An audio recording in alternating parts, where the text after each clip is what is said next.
London's LBC 97.3. 0870 90 90 973. Nick Abbott. Yeah, Nick Abbott isn't here. I don't think this could be any more confusing, really. Ian Lee, it's not Ian Lee, who should be here. It's not Richard Littlejohn, who Ian said would be here. It's not Nick Abbott, who we thought would be here, but it will be very soon. In fact, if I keep talking long enough, maybe before the end of this bit of music even. Yes, he's not here. I'm Clive Bull, and I'm getting my just desserts, really, because I didn't turn up for a whole 3 hours earlier in the week, and Ian had to do 6 hours on the go.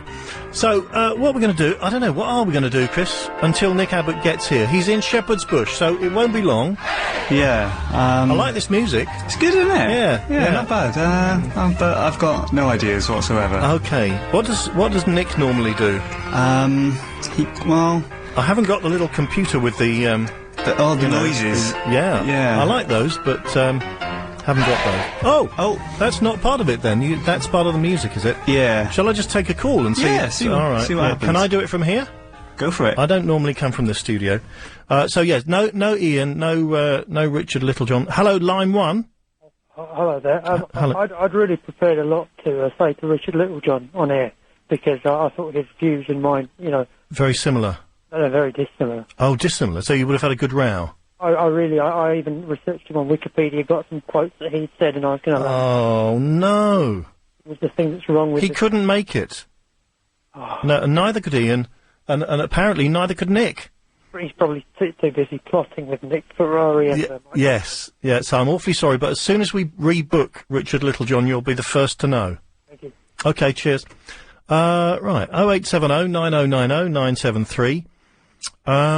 Let's take another line, shall we? Let's take line 3. Hello, line 3. Hi, Clive, it's Chris there. You what? It's Chris there. Chris, the producer?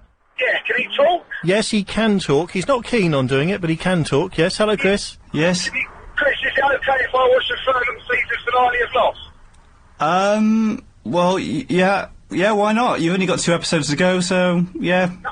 Thumbs up. I'm ready to watch that. Thank you very much. Okay, is that a private call?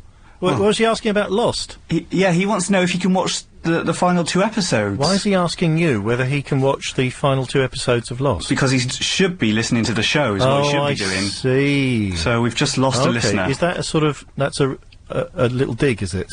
Yeah. He'd rather watch Lost? I don't know. Oh. Let's try line 4. Hello, line 4. Clive. Hello. Hello. This is a surprise. Yes, to all of us. It is definitely calmer, I think. Yes. No, hang on. You owe Ian 3 hours. Yeah, I do. 3¼ hours. So does this mean that Nick is going to owe you? Oh, it's getting very complicated now, isn't it? It's going to be a 3-way deal. Yeah, I know. Apparently this doesn't count, according to Chris. Or does it? Can we count this, really? Ian's not going to be happy, is he, if he wasn't meant to be here in the first place? Yeah. It could be a game of football or something, or sort of the goals, or sort of the end of penalties or something, whatever you call it. Yes, yeah, oh yes, it easily. Could be penalties, well, penalties. I already owe Ian, I should explain, in fact I should explain what I'm doing here really, because I'm on at 10 normally, so luckily I came in early for a meeting that I haven't actually had. But normally I'm on at 10, but recently I didn't start till 10:30, and Ian very kindly carried on, because the match I was watching, which turned out to be disastrous, went to penalties. So yeah, he kept going, and I said, well, I'll owe you half an hour then. I gave him 15 minutes, and I think I'm making up for it a little bit here. On the other hand, I had a dodgy stomach. Sorry if this is too much detail. Something to do with lentils. Oh dear. Yeah, and so I didn't turn up on Tuesday, and Ian kept going for 6 hours. Yeah. It's a case of give him 15 minutes and he'll take 3 hours. Well, yes, that's true. He did very well, though. Oh, I wonder where... Do you know where Nick is yet? Has he phoned on the mobile or anything? No, I haven't heard a word. Oh, blimey. I'd love to say he called me, but he hasn't. No. I just know that Nick Abbott fans are wondering where the heck he is. Yes. And what about all the Richard Littlejohn fans? Richard Littlejohn they're fans. tuning in yes. especially. That somebody had worked out all these brilliant arguments that were going to trounce him, and he's not here either. No. What can you do? I didn't expect Richard Littlejohn. You didn't? No. No. Okay. I thought Obviously a regular listener. Yeah. Yes. Okay, well, thanks anyway, Trixie. Well, that's all right, my darling. Good luck. Okay, bye-bye. I'm sure I won't have to do this for much longer, although it's a pleasure to be here, of course. 0870 9090 973. Is this Germany? Is it really Germany? Hello, line 3? Or is that a dodgy one? No. Hello? What's that? Nice little fish business and making money. Oh. Yeah. You know, Ollie, I've been thinking. What about? I know how we could make a lot more money. Yes. How? Well, if we caught our own fish, we wouldn't have to pay for it. And whoever we sold it to, it would be clear profit.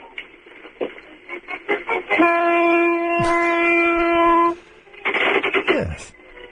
Well, that's quite good. Let's try line 7. Hello, line 7? Good afternoon. Evening. I at the weekend I went to a Marxist study class, as you know, so I was busy all day long on Saturday and Sunday. Yes. So, therefore I've been slightly out of sync since then with my normal waking and sleeping hours. Right. So It is actually 12 minutes past 10 now. Yes, I've sort of missed quite a bit of your show and Ian's show in the last few days, so I've not phoned in as often. You're a little as bit I out of usually sync. do. Yes. So shall I make up for it now by saying globule lots of times? Yeah, if you could, till for another 2 minutes, then I think, did I just see Nick in the building? Yeah, he's just catching his breath. Okay. He'll be in a second. All right, shall I go up to the travel news then, or something? Yeah, why not? Globule, globule, globule. I think that's made up enough now, don't you? Let's try line 2. Hello, line 2. Hello, line 2. Yeah, hi. Hello. Yeah, I'm listening to the gentleman on the radio. Oh, yes. And he had problems with his, system? His bowels? Yes, that's you're on the air now, by the way. Yeah. It's me. Oh. I am the gentleman on the radio. Oh, yeah, listen, how come you don't understand about bacteria? Don't you understand that modern-day food production uses insecticides, and they embed themselves on the grain? Now, I used to work for a company. Now, one day I was producing bread, and I had to put flaked wheat.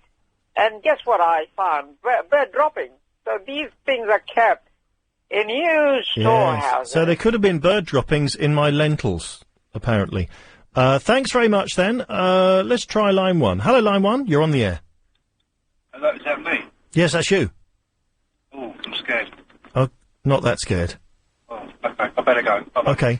Yeah, he is scared. Right. Well, I'll just pick up this one here. Line 3. Hello, you're on the air. Hey, Clivey, sing with me. Hey, little hen, when will you lay an egg for my tea? Nice. You can never have too much of that song, can you? Line 6. Hello. Why can't we have Pete Murray on in a crisis like this? Yes, exactly. Where is the man when you need him? Yes. What about the Cameron on the Holness? Yeah. Bring back Pete Murray. I quite agree with you. Let's give a final words to line 5. Hello, line 5. You're on the air. Ian's not allowed to play out until tomorrow, his mum said. Okay. Thanks very much for letting us know. So there we go. That was my 15 minutes. Nick Abbott's going to do it all properly in a minute. Shall we do the travel now? Yes? I don't know who it is, but let's play the music and find out. I'll have a go. Oh, it's Alan. Hello, Alan. Yes. Yeah, long time no speak. It is indeed. Is that the shortest programme you've ever done? I think it probably is. Bye. Yeah, very good. Bye. I am not Ian Lee, and nor am I Clive Ball. Oh, no. Neither of them. That was magnificent of him to come in and do that. I'm confused now. Yeah, Can I go home? Very much so. Yeah, it was like as a last-minute replacement. It's like having Didier Drogba on the bench, isn't that right, Alex? You've got no idea what I'm talking about. That was very frustrating because I was in the car, obviously coming. Well, not obviously. It could have been a horse and cart. Well, it might as well have been. I might as well have been crawling here on my hands and knees.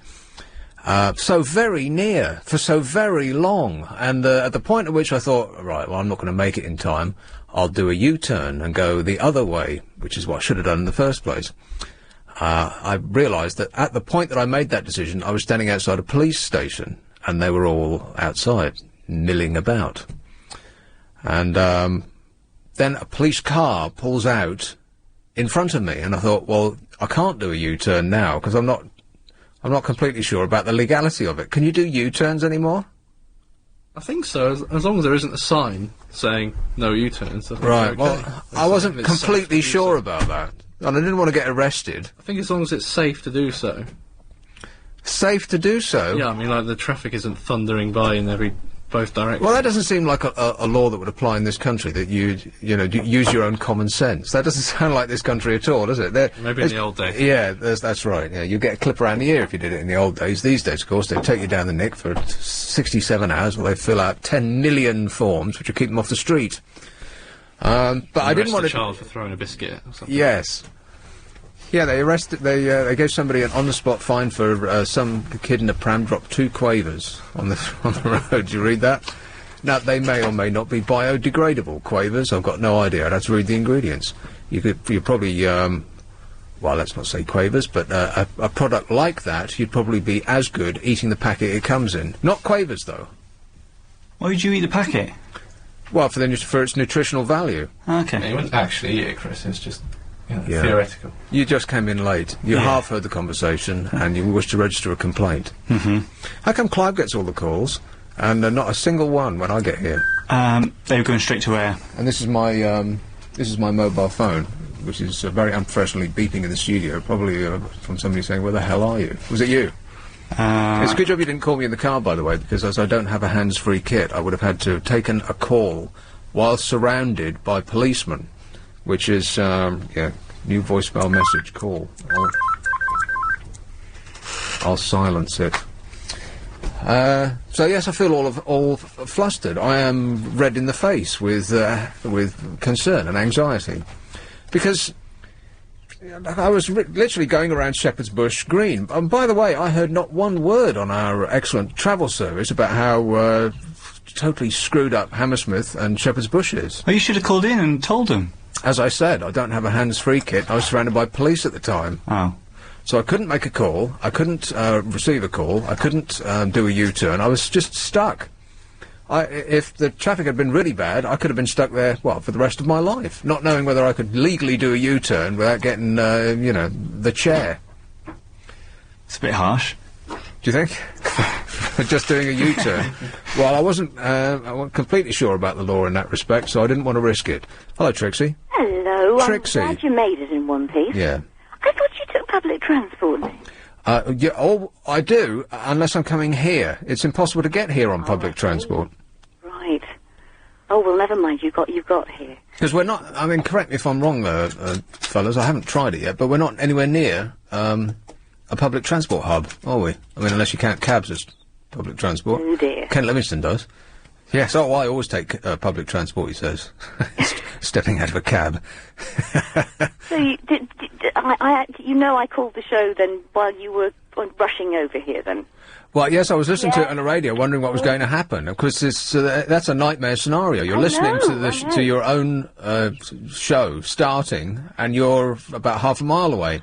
That actually happened to me when I worked in Finland on the radio, and I was late, and the person who was doing the preceding program stood in for me, but I made up for it by she was very, very late in one morning, and I took over for her. So you used to work on the radio in Finland? Yeah. They have radio in Finland? Well, yeah, it's sort of cranked.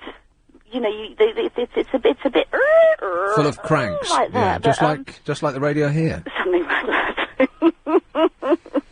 Why did you work on the radio in Finland? That's a first. I've never met anybody who's done that before. Anyway, and so it was just sort of. Don't you have to speak Finnish? No, because they look upon, or they did in those days. They looked upon people who spoke in foreign languages as a bit sort of. English isn't foreign. English is not a foreign language. No, but in those days, but this is before Finland became cosmopolitan. Oh, right. And it's they like to have foreigners there. I think there were about 3 or 4 of us, all native British speakers or English speakers, sort of on the radio in Helsinki. Well, this is very embarrassing because I haven't yet been late for a show here. Not that I'm.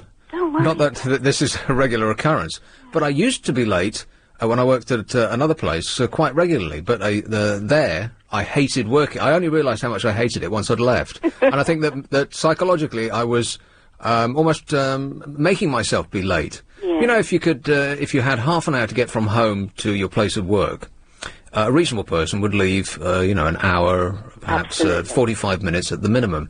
I would leave at exactly 29 minutes to go, so that unless everything went perfectly well, unless the train arrived at the second my foot got to the platform, I was going to be late. And if the cross between 2 trains, the intersection, the interchange between lines, if that didn't go perfectly and there was no one standing in my way and I could run without impediment all the way up the road to the studio, covered in sweat, then I'd be on the air on time. And this went on for years. I thought, I must have some sort of mental problem. There's something wrong here. And I only realised when I left, well, let me rephrase that when they insisted that I leave, that how much I actually hated that job. And that's the reason why that I was perpetually late all the time, is because little did I know, I couldn't stand it. Not that there was actually much to do. You know, every 20 minutes you'd wake up and say the name of the station 3 times in the same link, then you go to sleep again. Not like here. But I'm very embarrassed to be late here, because you can't hide behind 10 great songs in a row on a talk station. Never mind, you made it, and that's the most important thing. Well, I think it's of all the people in all the world, who would you want to step into the breach at the last minute? Clive Bull, who happened to be in the building. He comes in very early. He does indeed. I didn't ask him, but he did. Then I think John from Croydon came on to Globule. The Globule, man. Yes. What is that, by the way? What's a globule? No, I have a vague idea what a globule is. We better not delve too deep there. Well, I think globule is just a... It's just a nice word. Delicious word. It's a lovely sort of round... Yeah, something to get your teeth into. Precisely. You get your tongue round it, Well... Globule. Can we restrict ourselves to our teeth, Trixie? Oh, all right then. Well, we can get into tongues after 10, all right. Okay, that's but you're not on after 10. No, exactly. Oh, all right. That's can I do it my on plan Saturday, entirely. then? Huh? Can I do it on Saturday then? Can you get your tongue around it on Saturday night? Okay, well, call Lucy Lou and she'll make that executive decision for me, all right? Take me now. On your best behaviour always, Trixie, okay? All right, thanks a lot. Cheers, my dear. Ta-ta. Bye. Here is Manchester. Hello, Paul. Oh, hello there. Hello, buddy. I've got a genius idea. Really? I doubt that, but go ahead. It's a get-rich-quick scheme that I invented myself. Yeah. The other day, I accidentally tore a £5 note of mine in half, and I took that half to the shop, and I said, am I able to use this as a whole £5 note? And the man behind the counter said yes to me. So I used that, and now what I've done is I've taken loads of money to the bank. I've got it changed into £5, and I've cut them all in half, and so I've doubled my money. And I just wanted to tell everybody about my genius idea. Wow, you're not as stupid as you sound. No, literally not. I mean, have you ever tried doing that? No, but you've certainly given me a lot to think about. I have. I do business studies. I'm sure you do. Yeah, you could. I do. And well, it's one step better than media studies. You keep at it, mate, and by this time next year you'll be a millionaire. Okay, you could double your money if you learn nothing else by listening to this show. You'll have learned that just by cutting your money in half, you will automatically have twice as much. Alan Sugar would definitely back that. Have you considered investing in... Remember, darling, I don't work before 10 in the morning and never after 4:30 in the afternoon. And not between 7 and 7:15. Here is Ange. Hello, Ange. How are you? I'm all right, thanks. Good to hear you made it in safe. Yeah. You could have done a U-turn like Chris. Is it Chris, your producer? Yes. Yes, said. Providing there's no U-turn sign on the road, which I'm sure you would have noticed if there was, because there's not going to be one just in the middle of the road or on the side, providing there's no island in the middle of the road. Because if there's an island in the middle of the road, they'd say no U-turn, possibly. But if there was an island but no sign, then of course you can do a U-turn. And even when there is no island that you can just cross the road, you you can do a U-turn there. Did you follow that, Chris? Because I'm completely lost. Oh, I'm sorry, mate. I'm sorry. Anyway, listen, I phoned in to tell you about globule. Yes. I looked it up once on the internet, and it came up as a flute, a very ancient type of flute. A globule? Yeah, made from a type of hollow stone with 3 holes in it, and it was blown through and played as a flute. Chris, can you Google globule? And when I say Google, I mean search on the internet for. Other search engines are available. But the only problem is, whichever search engine you use, can't remember how you spell it now, so... It's probably glob. Yule. But there is also a Belgian telephone operator called Globule. Ugh. I'm with globule. That sounds horrible, doesn't it? Yeah. Okay. Globule can refer to... Go on, click the Wikipedia one. They're always right. Oh, that one. I rely on it. You can have a Bock globule. Google images as well. A molten globule. Oh, yeah, look at images. We're bound to be disgusted. An image of a globule. Well, it's, there's a woman in a golden dress.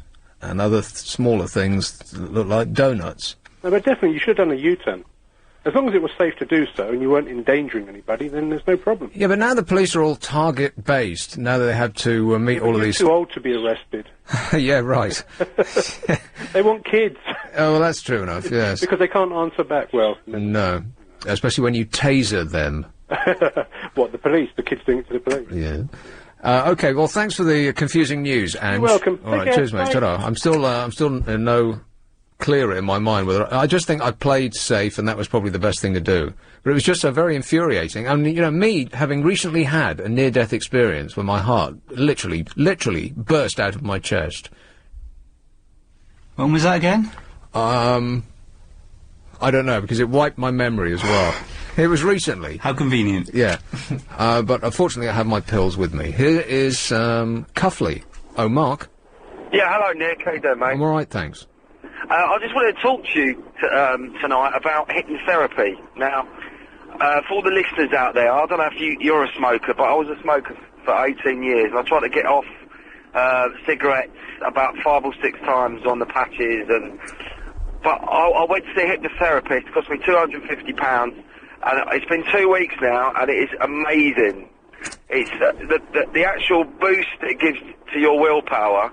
I suspect you probably need to get a recommended hypnotherapist. But for all those people out there who are struggling and they're getting up in the morning and they're coughing up bits of lung and... Oh, nice. Yeah, it's totally changed my life. I've been off it for 2 weeks. And before, when I've given up, you've always got the cravings and the urges to sort of have a cigarette, and I've given in, you know, especially after a couple of beers. But, this, I don't know, I mean, the whole experience was enlightening. Did you have anybody in with you when you were being put under? No. Oh, it was just me and this woman, actually. This sort of slightly older woman. And she was the hypnotherapist? Yeah, she was the hypnotherapist. Because I would be concerned that they would be doing other things while I was... Well, I know, I should be so lucky because she was actually quite tasty, right. To be honest. Yeah, but not sexual things necessarily, because, you know, that would be a dream come true, obviously. Yeah, but things like, you know, if you hear... with the mind. Well, yeah, if you hear the word, badminton, then you drop your trousers and act like a chicken, for instance. Because you'll never know until it happens. No, but Nick, I actually remember the things she was saying. So, you are under hypnosis, but you're aware of what is being said. And when she's putting... Because this always, this fascinates me when you see people being put under. These guys like Darren Brown, crazy name, a crazy guy. They seem to be able to put you under just as easy as pie, just, you know, as easy as it is as I'm talking to you right now. Right, yeah. How is that possible? Well, I don't know, actually. I mean, I've seen a Paul McKenna show before, but the way she did it was differently. It was more to do with relaxation. Like, she sat me down and I was relaxed and she spoke to me, and I think it took longer for me to go under, if you like. As in, when Paul McKenna does it on stage, I don't know, he must have some kind of technique that... Yeah, hoodoo voodoo, people, yeah, all that kind of demonic demon stuff. I don't know. He obviously has got a technique that can do it quicker. And so when you went, were you conscious of, perhaps conscious is not the right word, but were you aware of the difference between your waking self and your hypnotised state you know of what? mind? It's really, really weird. It's a very hard experience to explain. But it was almost like I was awake, but I had no control over my mind and over my body. If you know what I mean, it's a really difficult experience to describe. Right. But one of the most powerful things that I remember was her actual. One of the things she said that kind of stood out was she said to me, "Look, you're at a crossroads in your life now, Mark. And when you look down one road, you see this dark, kind of misty road with crows and buzzards and trees." And all the dead bodies of the people that have not given up smoking line this road. Lovely, yes. And when it's really powerful. I don't know. And then when you look to the other road, to the right, she said to me, there's this bright road with the sun shining. There's the set. You can hear the sounds And of Tweety birds. birds. And Tweety birds. Yeah. That's right, something like that. And she said, and she actually makes you walk down this road and sort of, it's like going on a journey. Yeah, But, it's you like know, a do you cheap smoke, holiday. Nick? Do you smoke, mate? No, I don't. I wish I did, though, so I could go through it. Well, no, I'll tell you what, mate. I mean, it's the last few years I've really, really struggled with breathing, and you know, I like playing football. I'm a bit of a sportsman, and Breathing is very important. Totally, absolutely, totally changed my life in a period of 2 weeks. And And you didn't come out of it with your underpants missing, nothing like that. No. And if I say the word, came out of it feeling really sort of good in myself. To be honest. and if I say the word banana, it doesn't make you want to bark like a dog. Well, I don't know, some noises. I think we've hit on what one was that, there. banana? Something like that, yeah. All right, thanks a lot, Mark. Cheers. Ta-ta. Bye, mate. Here is Hoddesdon. Anthony. Hello, Nick. How you doing? I am all right, thanks. Cool. Normally with Ian Lee, I do an Ask Anthony feature. What's that? Well, there are people email me questions, and I answer them and play it on the radio. Are you okay, mate? Yeah. You just seem a bit, I don't know. No, it's just a normal thing I do. This is normal, okay. Yeah, well, about to do that at all, or? Just checking. So people email you questions? Yeah. Yeah. And I answer them, whatever the question is. Right, do we have any emailed questions, Chris? I think Anthony has them. Yeah, I've got them here. Oh, people email you? Yeah, then I'll answer. Right. Oh, I get the hang of it now. So people, how do they know your email address?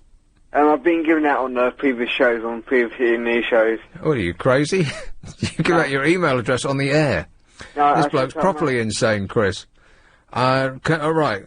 Do you also have your phone number? We'll give out your phone number on the air in case people don't have a computer. I set up my own account for it, my own email address. Oh, right. So you're not totally out of your mind. No. That's why it's called Ask Anthony. And how many questions do you... Now, be honest now. How many questions does Ian normally let you answer? 3. 3? Yeah. Is that correct, Chris? Yeah. Okay. Not more than 3. It's exactly 3? Just 3. Just 3. And so how many questions have you been asked today? Well, just today, about 3. 7. So 7. Okay, so you picked and chose. Which were the ones that you rejected, and why?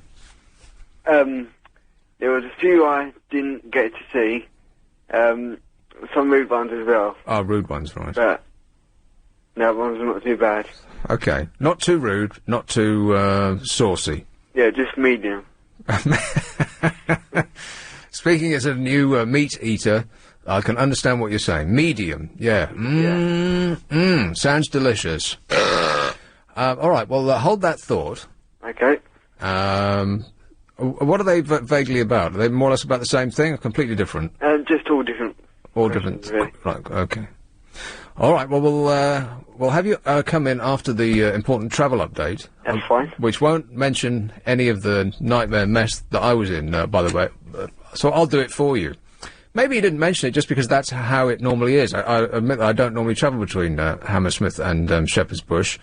Between 6 and 7 during a weekday. You'd have to be off your head to want to do that. Shepherd's Bush Green, by the way, is awash with people. Police should get down there and start, spraying the crowd. It looked like a mob scene to me. What were they doing? I don't know. People were actually using that vile green open space, which is basically a glorified traffic island, isn't it? For criminal activity or just for leisure? No, it definitely looked like criminal activity to me. Okay. There were, crowds of people, and if that's not a danger to social cohesion, then I don't know what is.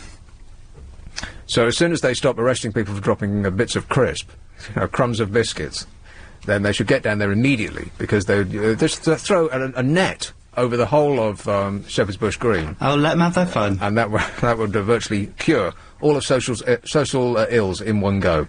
That's just a little tip from me to the upstanding people who take care of law in London, mate. Right, so here is your accurate travel news on LBC with Alan Joyce. Thanks, Nick. By the way, those roadworks around Shepherd's Bush Green are on until the 23rd of July. Just in case you wanted to know that. Right, elsewhere, Cray Avenue in St Mary. Let's get back to it. Anthony.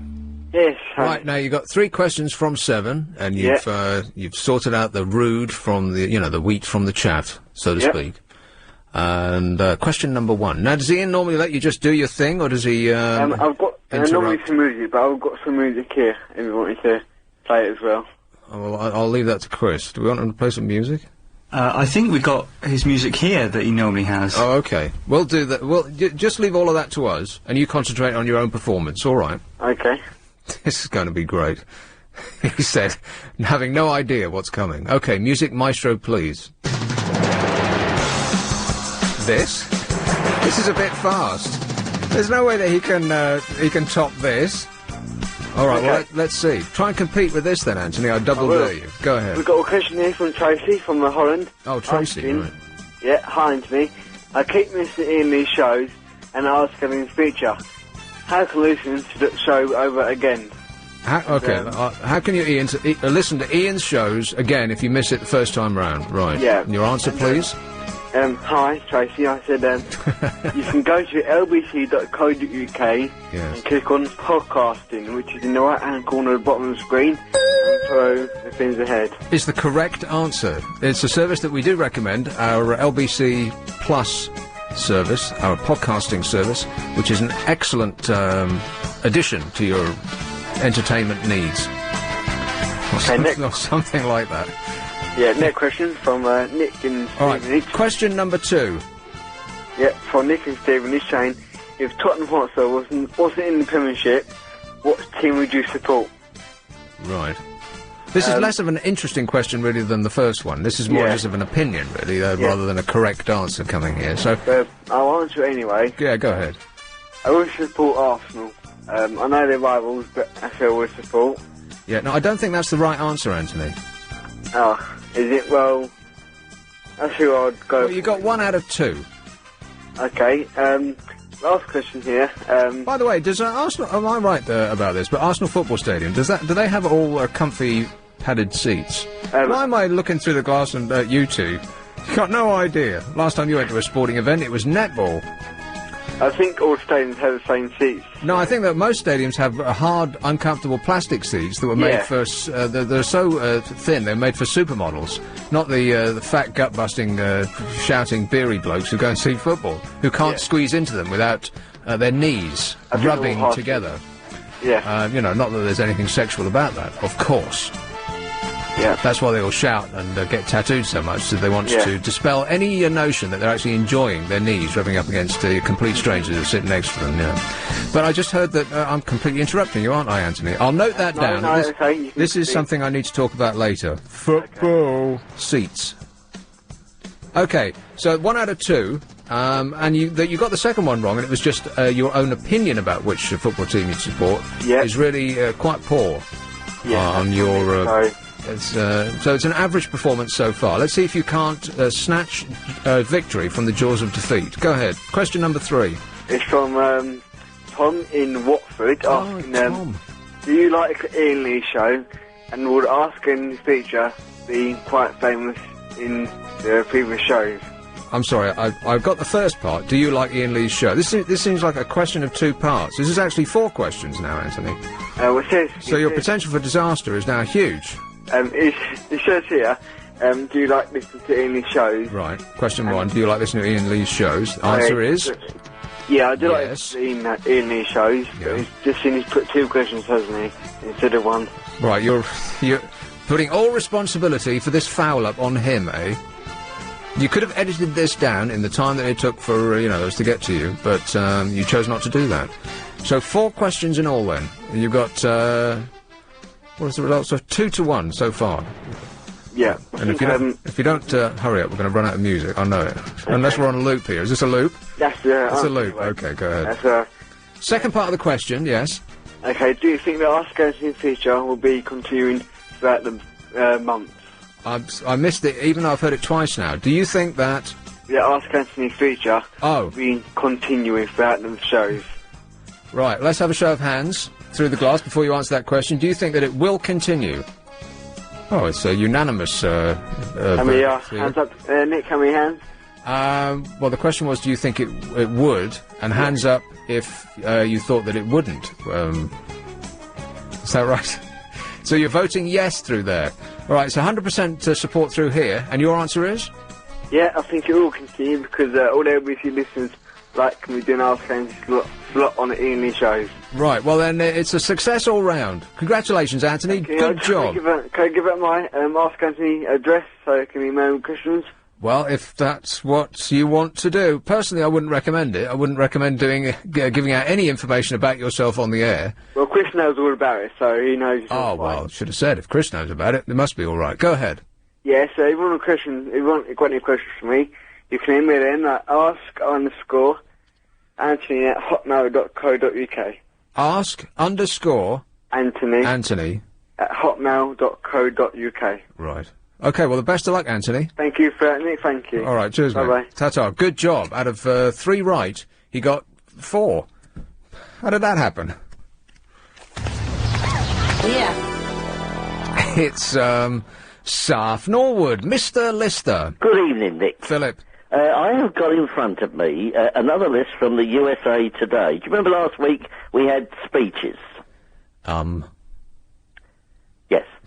Well, what we've got today is the 25 most memorable US TV events of the past 25 years.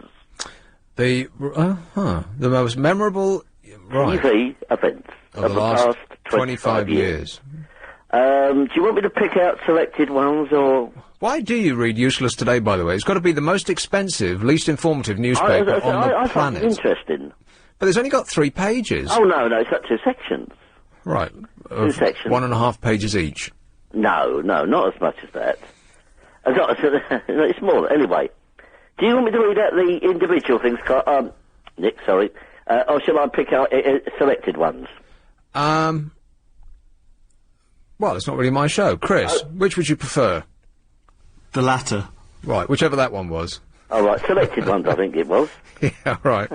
Right, number 25 is the MASH finale. Yeah, I didn't see that. No, I didn't. Because there was a spin-off, you know. Whose? Called After MASH. I've never even heard of it. Yeah, it was, I saw an episode in the States and it was panned. I think people expected too much. It was set in an army hospital in the present day, and it had about 4 or 5 characters in it. Klinger was in it. The Colonel was in it. Where's he going to get work? Well, I think he was an orderly in the hospital. Spent his entire adult life in a dress. He's not going to get any other work, is he? Talk about being typecast. Yeah, yes, it was. I saw it. I believe you can get the episodes on DVD now. Unfortunately, you can't watch MASH anymore because although they're showing it on satellite, they do the American thing and they put audience laugh track all over it. Because the BBC negotiated, didn't they, when they showed it, to have it shown without the laugh track. Yeah, because it doesn't make sense to have a laugh track on it because it's all on film, on location. Watch it now. Yeah, I agree with you. Number 22 is Jon Stewart, the guy who's on who does this show, satirical news programme. There's the Today Show? The Today Tonight, isn't it? Or Tonight Today? Something like it's on More 4. If you haven't watched it, I thoroughly recommend that you do. It's the smartest talk show on television, bar none. Yeah, he's, it's a really good satirical show. Yeah, it's very funny. Number 20 is... wait a minute, which bit? Just that? Just the show? It's the show, because of the fact that it was innovative. Oh, God, we got the words again. Do it. It was new. It was new, Nick. Yeah. Number 20. Well, if we're just doing shows, then perhaps I can get it, because you started with something very specific, the MASH finale. There are certain events that took place on television as well, Nick. Right, okay. I bet the Friends finale is in there, right? Friends. No, it isn't. It must be. The Cheers finale must be in there. No, it's not. No, it's not. The very sad moment where he dims the lights in the bar for the very last time. Yes. Number 20, Nick, is Jenny Jones. Have you heard of Jenny Jones? Well, there was a Clash song called Jenny Jones. Jenny Jones is a chat show host. Oh, not the one that I'm thinking of, then. And it's the famous story about one of her guests who went out and murdered someone. Oh, yeah, not a happy story, no. No, that's... Because, wasn't it, he was living next to, a guy who, secretly fancied him, and he went on just ridiculous, really. Why do these people do it? He couldn't, tell him in person, so he went on a TV show in front of 250 million people to tell his next-door neighbour that he really fancied him. Yeah. And his next-door neighbour took, exception to this in an extreme way, and shot him completely dead. Yes. 17 is Ellen, I always get her name wrong. And I think that Shakespeare had it right when I think he protests too much. Yes, it was I remember that because it made the news over here, didn't it? Yes. Number 17 is Ellen, I always get her name wrong. Is it Ellen DeGeneres? Ellen the Degenerate, yeah. When she came out on her, said she was gay, on her programme. Right. Well, everybody knew that she was beforehand, and it was one of these things that was flagged up to get a lot of... publicity. Exactly. Seinfeld's in at 16. Doing what? Well, as the show. Just pick any show, yeah. American Idol 15. Oh, come on. Yeah. Number 12, Nick, and we're going to have some trouble with this one. It's the last show of Dan Brother. Well, nobody really knows anything about it. He's just a newsreader. Can you hold on there? Because I'm keen to find out what number 1 is. Okay, all right. Nick. Hang on one moment, please. Everything is going extremely well.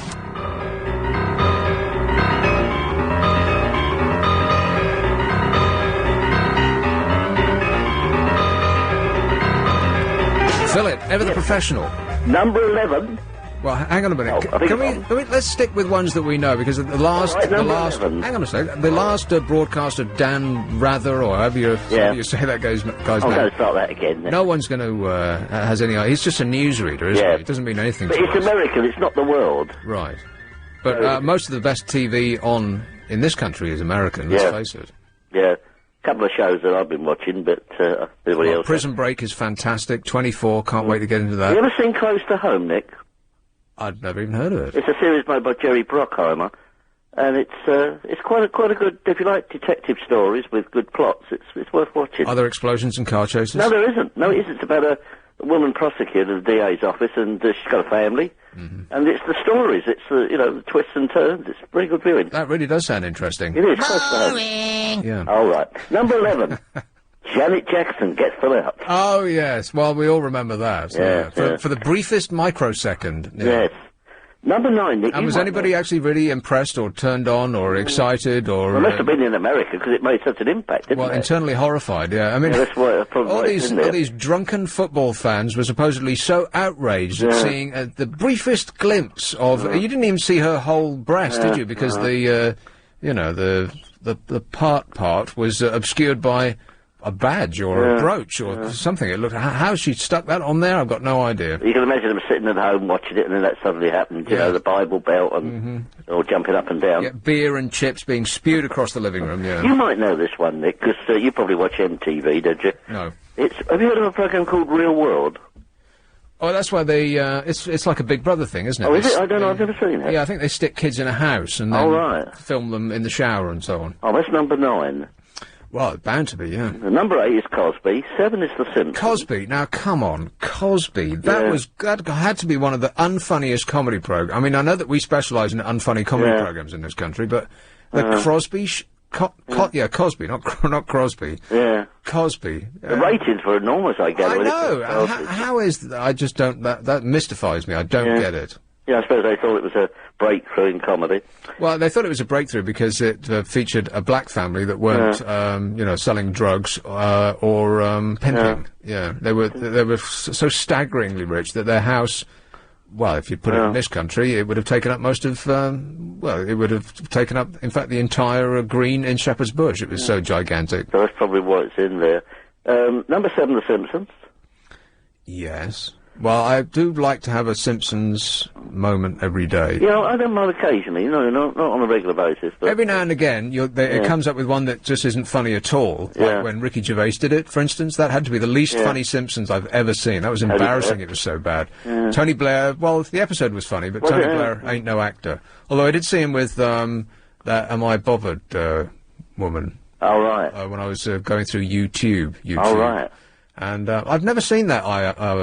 What's her name? The Am I Bothered woman? Catherine Tate? Yeah, I've never seen that programme, but every girl that I've ever heard on the back of a bus sounds exactly like that. Yeah. So I recognised the character. Very true to life. Number 6, the O.J. Simpson trial. Yeah, we didn't really get that here, did they? Well, no, I think at least those that were interested in American and tourists, they all watched it, I suppose. But it was on live over there, wasn't it? Which is something we don't have here. They actually have a live coverage of trials on. I think it was live here in edited form with the actors. Didn't Sky do that? They had the people playing Simpson and all the other characters. But he didn't really. He doesn't really mean anything to us. All we know him of is cameo appearances in the Naked Gun movies and Capricorn 1, where he was very, very good. Oh, that's right. Yeah, he was one of the astronauts. I'd forgotten about that, yeah. Very good. Number 5, NYPD Blue. Right, another programme I've never seen. The Sopranos are 4. You'd think that the one that preceded NYPD Blue, which was the Be Careful Out There. The Hill Street Blues? Hill Street Blues, yeah. Is that not on there? No, it's not. No, the Hill Street Blues. I question the accuracy of this list, Philip. Well, as I say, it was so strange because I couldn't get a copy on Monday, and I knew the list was in there, so I had to go on the internet to get the list. We're on the World Wide Web. Yeah. Number 3, Oprah Winfrey. There's another thing I don't understand. Oprah Winfrey. Yeah. Her charms are lost on me. I don't get it. Of course, it was funny when Tom Cruise lost his mind and jumped up and down on the sofa. Well, funny in a sort of embarrassing... teeth curling. I think that is the show that gets it into the list. But I remember I'm sure I saw it, as part of the listing, so that's probably why it's in there. Right. So nothing to do with Oprah Winfrey and all to do with Tom Cruise losing his mind. Number 2, Nick. Because he was so in love with this woman. Yeah. Oh, yes. Number 2, Nick, Fox News. What? Yeah. The arrival on the scene of Fox News is number 2. Well, do they explain any of these choices? Well, yeah, I mean, I think they felt that up until then the news had been... What, sensible, sane? Well, yeah, correct, that's right, accurate, that sort of thing? Yeah. And then suddenly this young whippersnapper Maverick came on the scene. Well, not so young. He must be about 300 years old, that bloke. He is the embodiment of Monty Burns, isn't he? Yeah. In fact, I'm sure that's where they got the character, the man who owns the company. Yes. Yes, so Rupert Murdoch, in case you don't know what Fox News is, if you got your Sky satellite thing, point it at Fox News and just be prepared to be horrified. Yeah. Because it's when you think that the news is biased in this country, and of course, whatever party is not getting its full 5 minutes is always saying, oh, the BBC is biased to the left, and if it's not to the left, then it's to the right. But it's infinitesimal bias compared to Fox News, which is basically waving the flag and has a marching band for the Republican Party going through every show. Yeah, it reminds me of that film that Paul Newman did. He did a film called WUSA, which was about a left-wing, right-wing radio station, Worcester. TV station. WUSA? Yeah. Worcester. It was a film, yeah, that was the call letters of the station. I was a lifeguard and a swimming instructor on Camp America, and it was in a place called Pittsfield. Pittsfield. Why would you call your town Pittsfield? Anyway, it was in the middle of nowhere in Massachusetts. All right, yes. And their radio station was WUPE, Whoopee Radio. Oh, what sort of music did they play, Nick? It was Journey, Lovin' Touchin' Squeezing, or Anita Ward, Ring My Bell. Over and over. Those are the only two songs they had. Oh, that and the Cheap Trick Live at Budokan album. Oh, right, I remember the Cheap Trick, Which everybody listened to in their giant whales of a car as they drove down to the lake at night, where all the kids would congregate and roll their own cigarettes and then disappear as the police came by to move them all along. Yeah. Before I go to number one, Nick, can I just ask you, talked about Massachusetts, did you ever go to Salem? No, I did not. Oh, that's an amazing place. Neither I've never seen so many witches in the street, people obviously impersonate witches, but because of the witch trials they had there. Yes, no, I haven't been there either in this life or really any good others. place to go to, really, pleasant and lots of friendly people. Number one, Nick, is the coverage of 9/11. Right. Yeah. So not a happy. Not a happy number one, but I suppose that people felt that it made the strongest impression. Well, it was like a disaster movie on TV. It was the best special effects you've ever seen. Where were you? Unfortunately, do you remember where you were? Yeah, absolutely. Yeah, I was at the BBC. Yeah. And I was doing a pilot for a radio station that wasn't on the air at the time. I think it's closed down. Right. And we came out, and it was on the TV, and this was before the second plane had hit, so it was just that one long shot. They only had one camera shot at that point, and it was it seemed to be from the other end of the island, pointing at the building that was on fire, and they kept. No, I tell a lie. The first plane had gone in because obviously they didn't have the shot of the first plane going in until later with the handheld cameras and so on. So it was over and over and over again. There was a shot of the second plane going in, but behind the building, and that was that one shot that they kept replaying over and over. And they were saying on the news, well, it looks like a light aircraft, and I'm looking at that. Even though it was a tiny dot, I thought, that's no light aircraft. And then I thought, aloud, to everybody that was around me, you know what? If this is a terrorist event, perhaps we shouldn't be standing here in the BBC in the middle of London. Let's go home. So that's exactly what we did. Wow. Yeah, I was on my way out, and I just happened to put I wanted to find out what the time was, time check, and had a look, and, it was... And I walked out, it was strange, because all the paper standards hadn't yet hit the screen, so I said to the guy selling standards, I said... You're going to have a big headline tonight, and he hadn't heard. He didn't know what I was talking about. You'll be busy tonight. Yes. You won't have to shout that. What it is that they shout, no one has any idea. They don't shout now, do they? They just make a noise like that. Yeah, I mean they used to. But like a pebble that has its edges rounded over time by the sea. I mean, if you stood in a street corner yelling "Standard" or "Evening News" or a latest or if you say the same thing, 1,000 times a day for 10 years, then the edges of the word would get rounded off like a pebble from time, and so it becomes indistinguishable as a word, and it's just a sound. Yeah. And that's what they say. Yeah. Anyway, thanks for walking us down memory lane, Philip. Okay, Nick. Good job as usual. Thank you. Thank you. Bye. This is LBC. I'm Nick Abbott, in for Ian. Where is Ian, by the way? We'll find out as we come back. First, it's Travel with Amanda Redman. Thanks very much, Nick. You can talk to me. Let's go to Birmingham. Hello, Morty. Hello, Nick. It's Morty. Yes, Morty. Hi there. I heard this guy from Manchester with that ridiculous idea about £5 notes. Yeah. Now, I'm sure he's a sound bloke and that, but it's a ridiculous idea. He'd be much better off not cutting his £5 notes in half, but changing them all into 20s. Right. Well, then he'd have 4 times the amount of money. If you change the £5 note for a 20? Well, 20 is 4 times 5. Is it? Let me check. 4 times 5. 20. 10 and... Yeah, it's almost 20. Yeah, you're absolutely right. So if you check... Right. Well, I'd never thought about that. Well, I think he's stupid. Well, thanks for the update there, Morty. That's excellent. That was really worth waiting 15 minutes to say. That's something that even Gordon Brown would support. He's going to be our new leader. Are you happy about that? Yeah. Here is oh look, it's Tallulah. Oh, Tallulah. Hello, you. Hey, you. Hi. You when you told me that you were listening to your own radio show, sitting in the car, Yeah. it reminded me of something similar but very different. When I was... You want to know? Yeah, of course. No, I think we'll just talk about something else. No. Go ahead.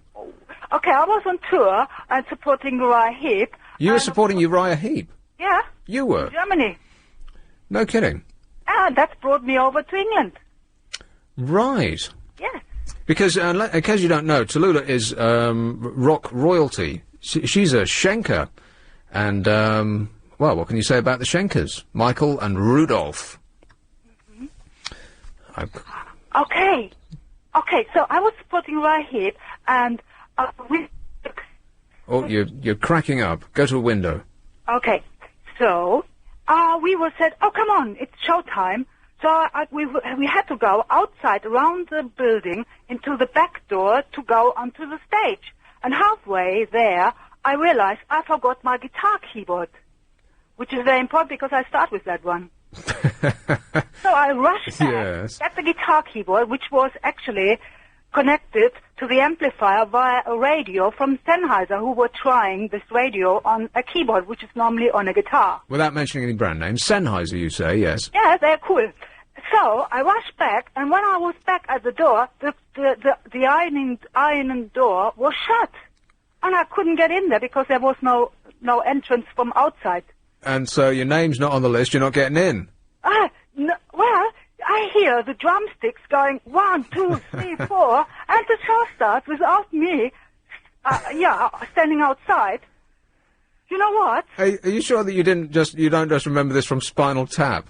No, it's true. I have a witness because my then boyfriend, he was a tour manager on Uriah Heep, and he actually, I hear the drumsticks, and I was actually the main part of the opening piece. So what I was doing was I stand outside with my radio control and played my line outside in the sunshine. Really?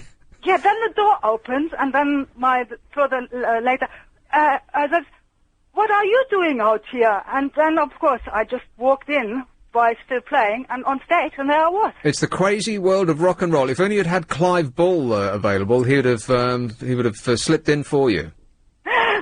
Probably. On keyboards, Clive Bull. What's a keyboard guitar, by the way?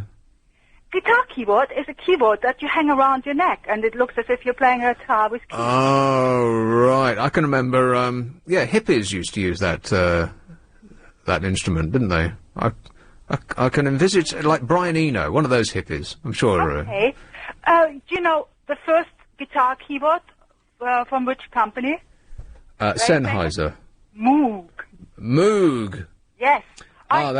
He was German, right? That crazy guy who invented, well, basically all the music that we enjoy today. Yeah. If it wasn't for that crazy, he's German, right? The Moog guy? Doesn't sound German to me. Moog. Or maybe he's Dutch or, one of those. He's foreign, anyway. If it wasn't for him, we wouldn't be enjoying music like this. And that's actually true. Yeah, I had the Moog, guitar keyboard. But it was bad because it detuned all the time while I'm messing up on stage. Right. So not your fault? Not my fault, no. Okay. But you all call it rock and roll! Hey, how's the parrot doing, by the way? Oh, the budgie is absolutely brilliant nowadays. When I come into the supermarket, it's not me anymore that says, look, I've got a budgie in here. The staff come and say, hey, you, have you seen her? She's here with a budgie. And then the staff make me pick up my bag and show people my budgie. So they're doing it now for me. No pets around the vegetable counter, all right. Thanks a lot, Tallulah. Okay, then. Cheers, my dear. Ta-ta. Bye-bye. Has anybody been to Wembley? Have you guys been to see the new stadium? I know you're not interested in football, but you might have been there just, out of architectural interest. Of course not. Why am I even asking you? I've seen it from a few miles away. From afar, yeah. But that's it. Because I'm curious as to what it's like inside, because we spent all that money on it, right? Nobody else did. It was us, wasn't it? Have we got a seat then? Well, no, apparently not. And neither does anybody else. Those guys, those corporate guys who, those companies that spent something like, I was reading this and I was sort of half paying attention, and it wasn't very well written, so I'm probably not going to get any of these facts right. But corporate people have spent something like £10,000, not for a box, just for the ability to buy tickets. I suppose you get straight to the front of the queue. Corporate seats. So they don't have an actual box, which I think costs hundreds of thousands of pounds. Didn't Beckham supposedly buy one for about £250,000? But these people have spent 10 grand for the ability to buy tickets. So then they have to purchase more. Yes, they have to actually buy the ticket. Yeah, so it's the biggest booking fee in history. Wow.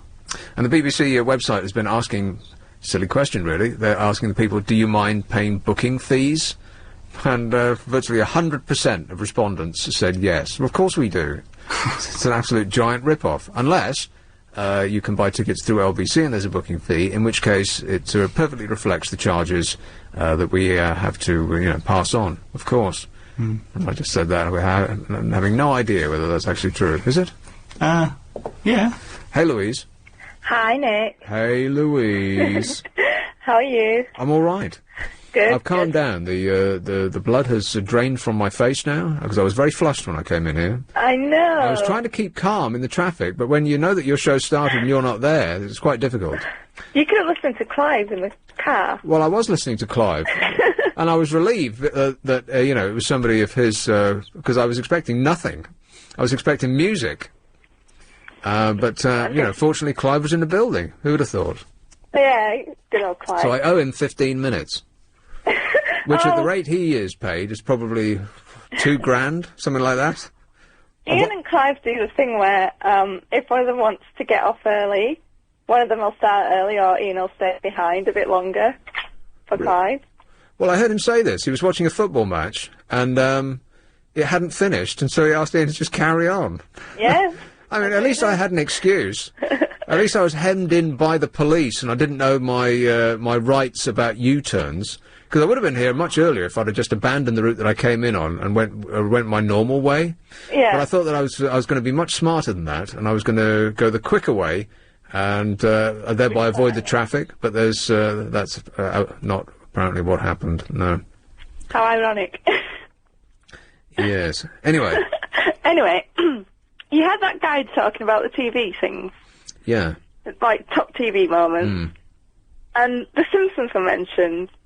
I like them, but don't you find some of the episodes can be a bit cheesy? Well, whenever I see one and it looks like a very old episode, you can pretty much tell at the beginning when they go through Bart jumps on his skateboards onto the top of his car and then he runs into the garage, into the sofa. You can tell if it's an old one almost straight away, and then I just delete those, because the newer ones are the much funnier ones, unless it's written by Ricky Gervais.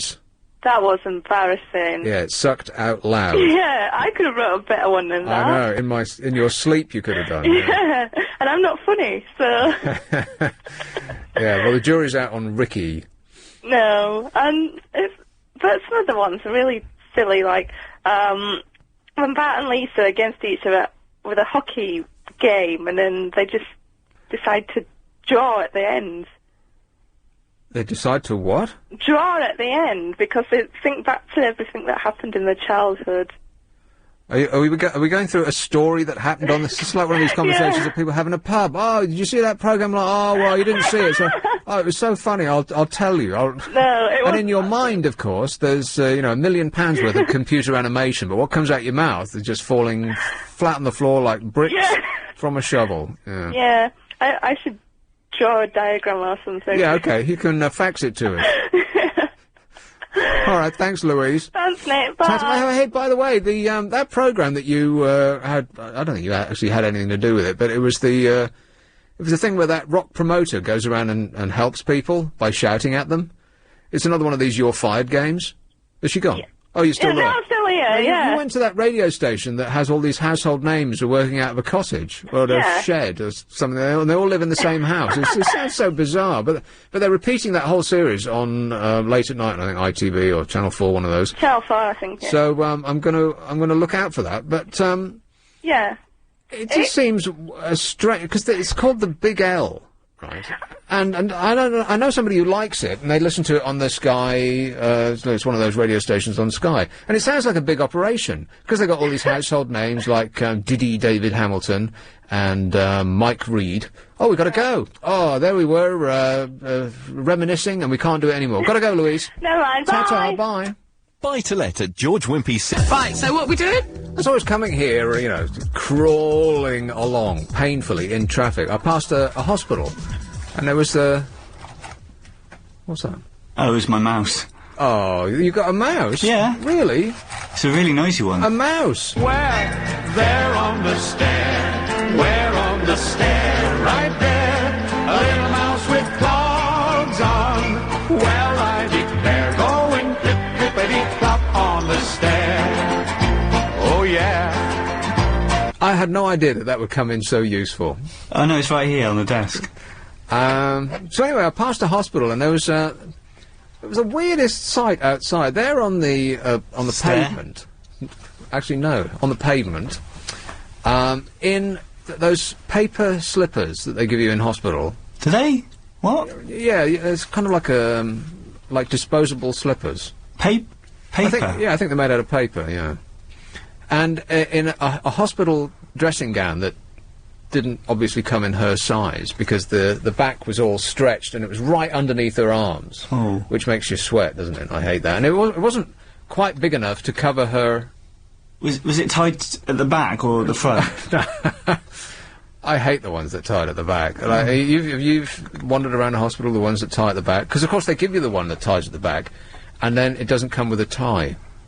And so you're just wandering around, basically, with a flag fluttering behind you in the breeze.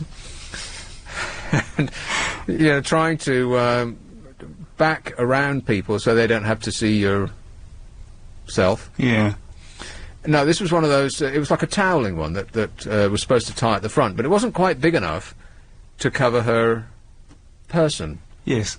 So she was holding it together with one hand, with a paper slip. This was on the street, on the pavement outside of a hospital. You don't want to see that. And she was smoking a fag. Oh. And I double took, and I thought, what's Carol McGiffin doing, having a fag outside a hospital in paper slippers? What? She was the spitting image. No. Yeah, because she turned around and around, and I was like looking out the window. I was going to shout, "Oi, Carol!" But it wasn't her. But you know, I mean, it was a silly thing. Paper slippers? Surely they can't last. Well, no, I mean, nothing that she had on looked like that it was either made for her or she should actually have been wearing outside. Is it more of a cardboard?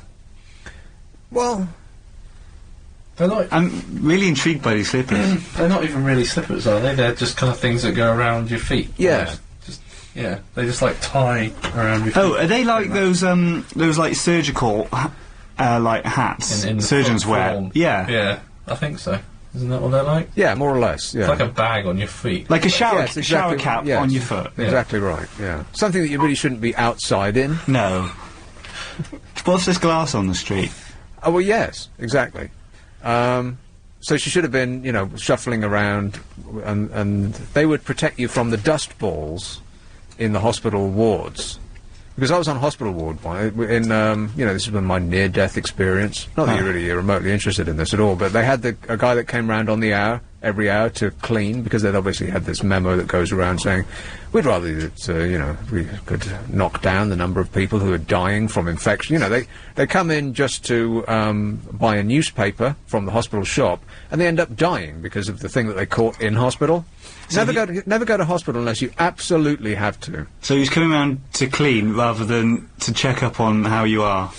Oh, yeah, well, yeah, I mean, they had nurses to check on, you know, if your machine stopped going beep, beep, beep. If it stopped doing that, then presumably they'd eventually get around to seeing why. Did you have one of those machines? Yeah, I did. Oh, I was hooked up to all sorts of machines, yeah. Oh, I had the thing that went up my nose as well, which previously I'd thought, and I've said this on the air as well, and I felt stupid when I said it the first time, and I'm even more stupid that I'm going to admit this again.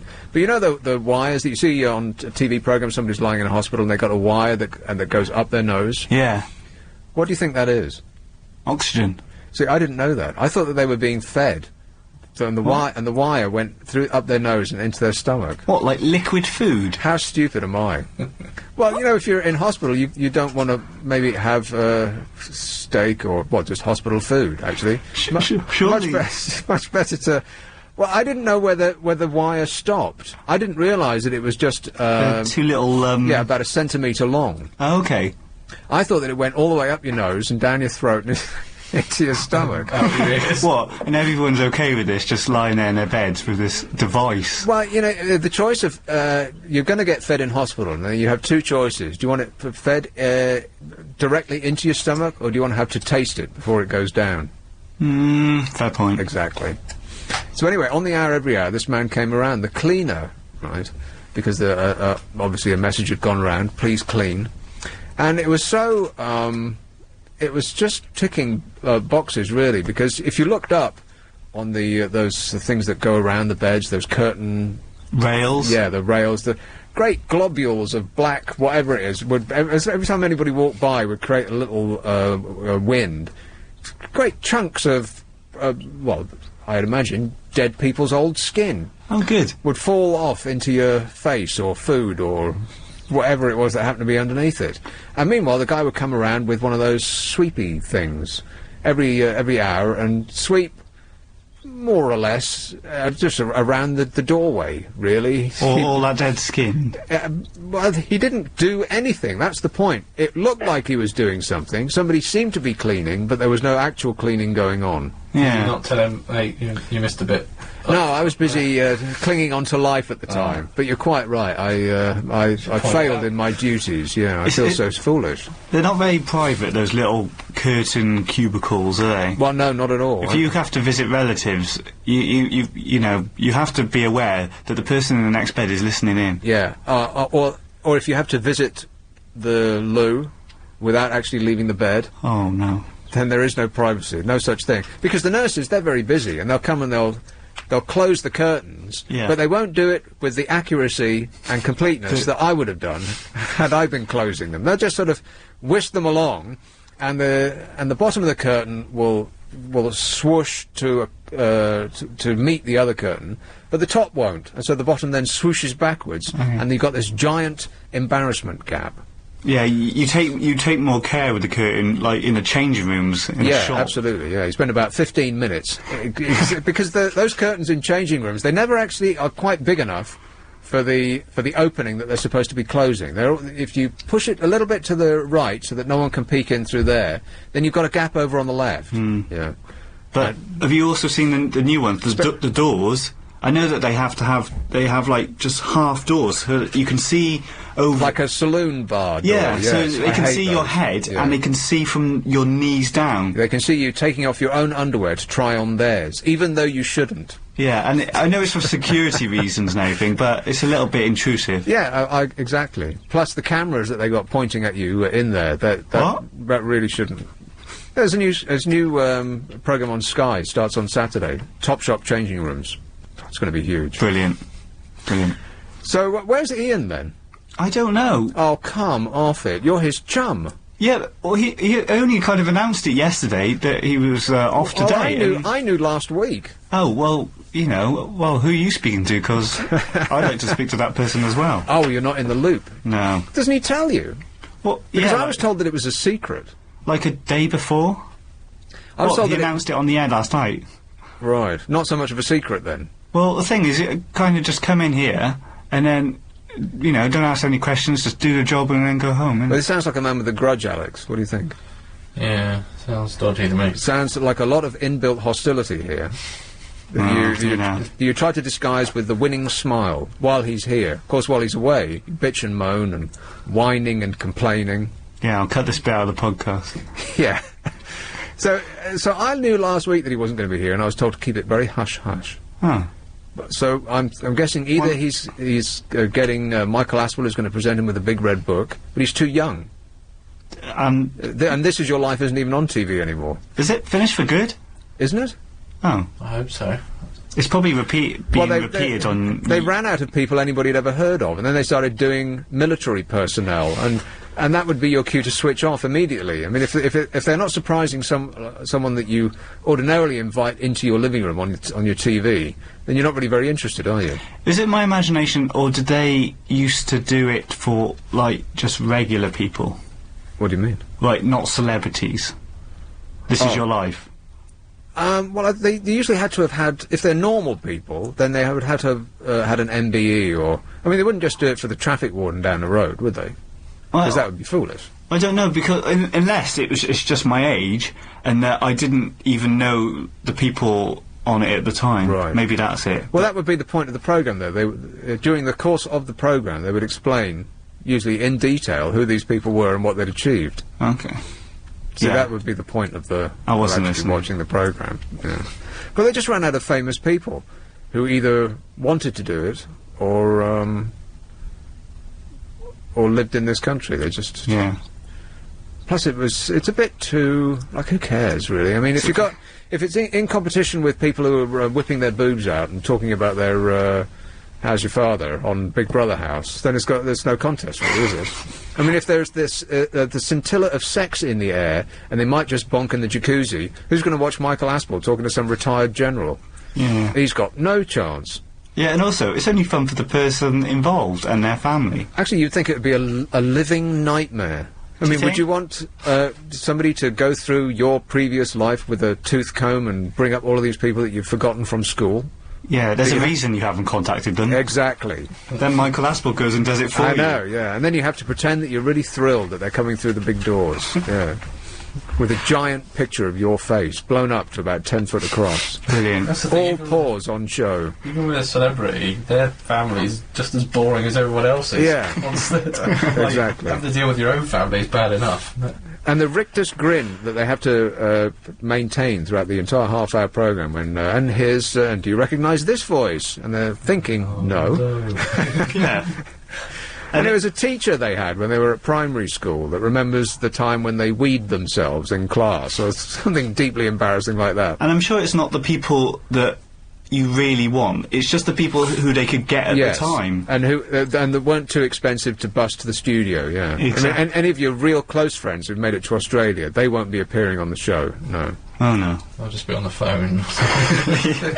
Yeah.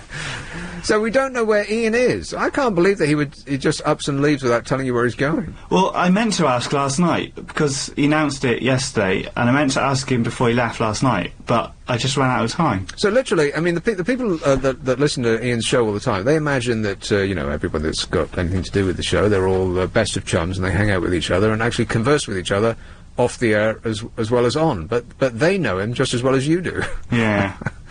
I find that extraordinary, don't you, Alex? Do you have any information on this? No, I don't get told anything either. I find out 2 weeks later when everyone else knows. Right.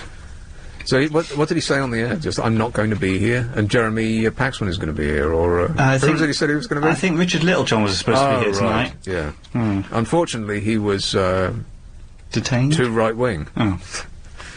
We checked him out, you know, and in the end we thought, no, he's for the other place. We thought, no foamers here. Although he probably would have been on time. Oh, touche! I'll take that one. Here's Travel Now with Amanda Redmond. Thanks, Nick. Well, reports of a bad crash on the what was I going to say? Well, I might as well do this. I had something in the front of my mind which was going to be vitally important that you would have been able to join in on, and as soon as the red light goes on, my mind goes completely blank. So no change there then. Is that age that does that to you? Yeah, one of those things. Yeah, thanks for pointing that out. Oh, sorry. Cheers, mate. No wonder Ian's gone off. Just couldn't stand it anymore. The abuse. There's only just so much you can take. It's relentless. When's it going to stop raining? It rains in my flat. Well, we've got a lot of rain. What? In my flat it rains. It's been raining. Leave the window open. No, it's been raining in my flat for continuously now for over a week. I just keep waiting for the rain to stop, but it never stops. I've got a leak. Where's the leak? It's well, it comes down in the front room, and I've had there's been a hose going through my my flat to the outside because I've been waiting for a moment where I can hose down different parts of the outside section, which is above the where the leak comes in, just to see where it comes in, because they've tried to fix it. Yeah. But of course, it hasn't stopped raining long enough for the leak to stop, and so there's just bucket after bucket of. I bet it's dripping now. What happens if the bucket's full while you're out? Well, I never leave the flat unless it's to do a show, so I better, get a bigger bucket. Yeah, well, we better just wrap this up now. But as soon as it stops raining, I'll be able to locate the source of the leak and patch it up, of course, but by that time it will be too late.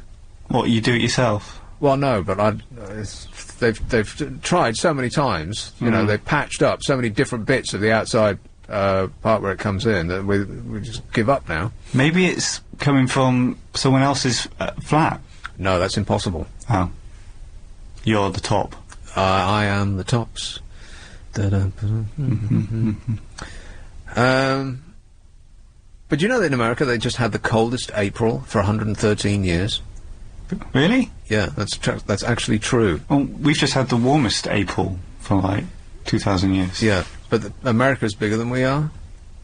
But so how does that go with your global warming?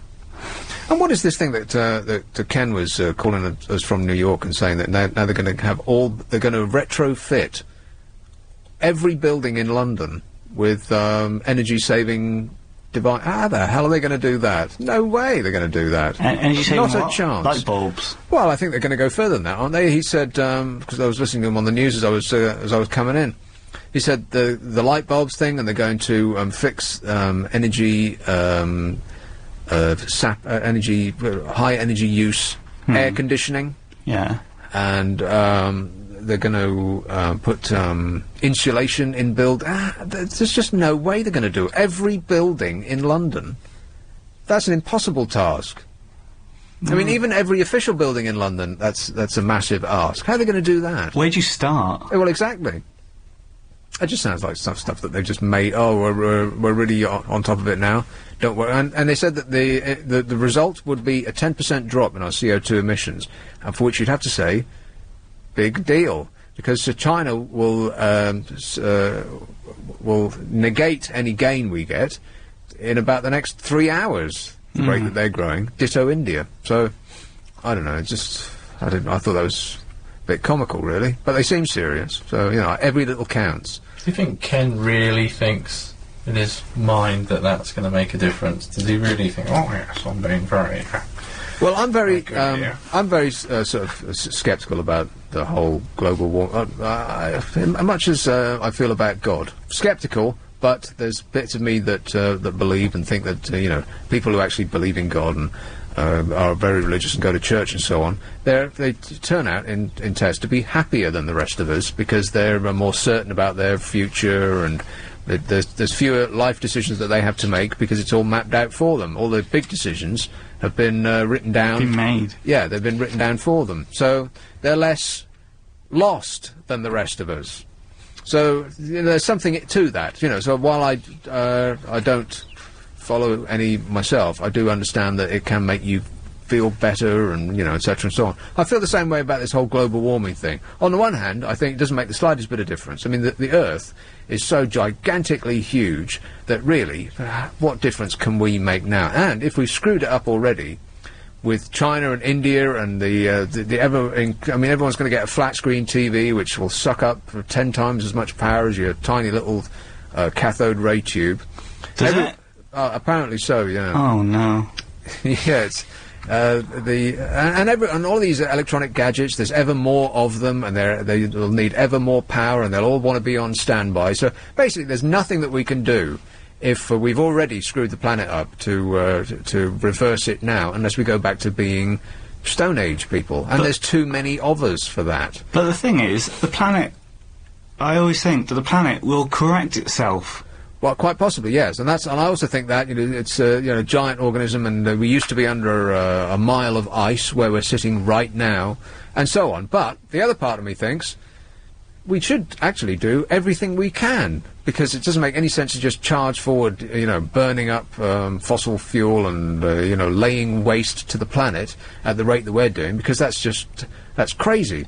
So if we can make any slight bit of difference, it does make sense to do it. But I don't personally I want to go out of my way to join in that respect. I mean, I'll turn my TV off at night, right enough. Yeah, you But put that's- your rubbish in the bin. Yeah, but that's about as far as it goes. Yeah. So Well- I'm conflicted. But you're doing, you feel like you're doing your little bit. But in the grand scheme of things, the Yes. governments don't give us stuff. And neither does really anybody else. Yeah, I mean, they're just thinking of another way to tax. When this government's, the next government's gone, they won't give us stuff either. It'll just be another way to make money at that time. Yes, and that's the other thing that makes me sort of turned off this whole global warming debate. Is because anything that the government suggests that we're going to tax you for having a 4x4 and we're going to and that's how we're going to save the planet. In my heart of hearts, I don't think that that's why they're doing it at all. They're not remotely interested in green issues. They're just going to do it to get more money out of us. So, like I say, I'm conflicted. I'm confused, conflicted. The government isn't a business, though, is it? The government isn't a business. No. Why would you say that? Well, because the Assembly's kind of, in a way, linked to the government, and if Ken's doing it to make more money, then surely he's treating it as a business. Oh, I'm not talking about Ken. I'm talking about his overlord. Oh, him. Yeah. Shall I take some of these? Yeah. Straight off the board. Contradiction man. Hi, I just wanted to say that, do you realise that you've been really contradicting yourself when you were saying that you didn't believe in global warming, but with all the things that are going on and the plasma screens, and it is making an effect, and we should be doing something about it. Yeah, well, that's exactly what I just said. But you're not going to do anything about it, and you're really contradicting yourself here. I know, I just said that. I said I'm conflicted. I'm contradicting... I am contradicted by myself. Exactly, I mean, it's not a conflict, is it? I mean, you're contradicting, and I just don't agree with people who contradict themselves, because you either got one belief or you've got the other. You can't have two views. Oh, that's completely inaccurate. You can have two views. I mean, I don't particularly, believe in God unless there's something, dramatic happening and I need extra help. And then I'll be, silently praying. Yes, you're saying from that point of view you need proof. Yeah, or in an emergency, I'll just take any help I can get. But when it comes to what you were just saying about global warming, you weren't talking about proof, because you were saying that you didn't believe global warming, but you believe plasma screens and that do something, and we should do something, but you won't do anything. Yeah, I don't think you need to get too exercised about this, because nothing that I personally do or believe is going to make the slightest bit of difference. But no, I think I was quite clear when I said that. Excuse me, I haven't plugged my toy in, and it's running off its own batteries. But if we go all out and switch everything off and walk everywhere and use our bicycles instead of our cars and grow our own vegetables and so on and so forth, you know that 99% of the population isn't going to do anything like that, are they? People are strange. That's the problem. People. I think the thing that bothers me the most is just the fake caring by, there's a lot of it going authority. around. And now you're starting to be made to feel like you're doing something wrong if you're not, growing your own car or eating cardboard. Yes, we're being lectured by people who will go around in motorcades, for crying out loud. Like Tony Blair did the other day in order to get to his Sedgefield constituency to say bye-bye. Did you see that? He went through London in about 10 seconds flat. Him and 5 other giant limousines and 4x4 cars with police outriders, and they were stopping traffic, and it was a wonderful thing to see. If only driving through London was like that for everyone, no one would have any complaints. I bet he didn't pay a congestion charge. Yeah, exactly right. Nor did he keep to the speed limit. But the thing is, you can sort of understand that in a way. He is the Prime Minister. Yeah, but yes. But it's just, it's like that chap said, everything's a contradiction. He's lecturing us about, our CO2 emissions, and he doesn't just travel in one ginormous car, he travels with, 5. Yeah, but there's a reason, isn't there? That's a good reason. Can't believe you're sticking up for him. Well, he's my mate Tone, isn't it? Right. Okay. I'll accept that, yeah. So we're gonna, as soon as they, invent one of those those light bulbs that save the planet, that actually throws out nice light, then I'll buy one. They're going to make that illegal. I'm still very upset about that. They're going to make it illegal to buy old-style light bulbs. Stop selling them, then. People will still sell them, but they'll sell them on the net. I've started stocking up. Yeah, exactly. Yeah, I'm going to do the same. Yeah. A couple of 6-packs. Yes. Croydon, Jerry. Oh, Jerry.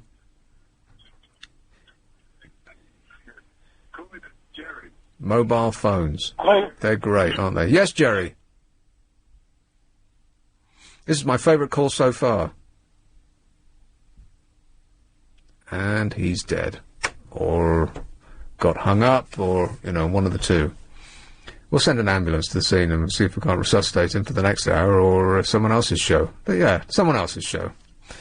So, what's happening here is that I'm Nick Abbott doing most of this show for Ian Lee. Clive Bull, who has been working tremendously hard already in an unscheduled capacity, will be coming up after the news at 10. But the new news is about to happen right now. It's almost 9 o'clock. Honey, how are you?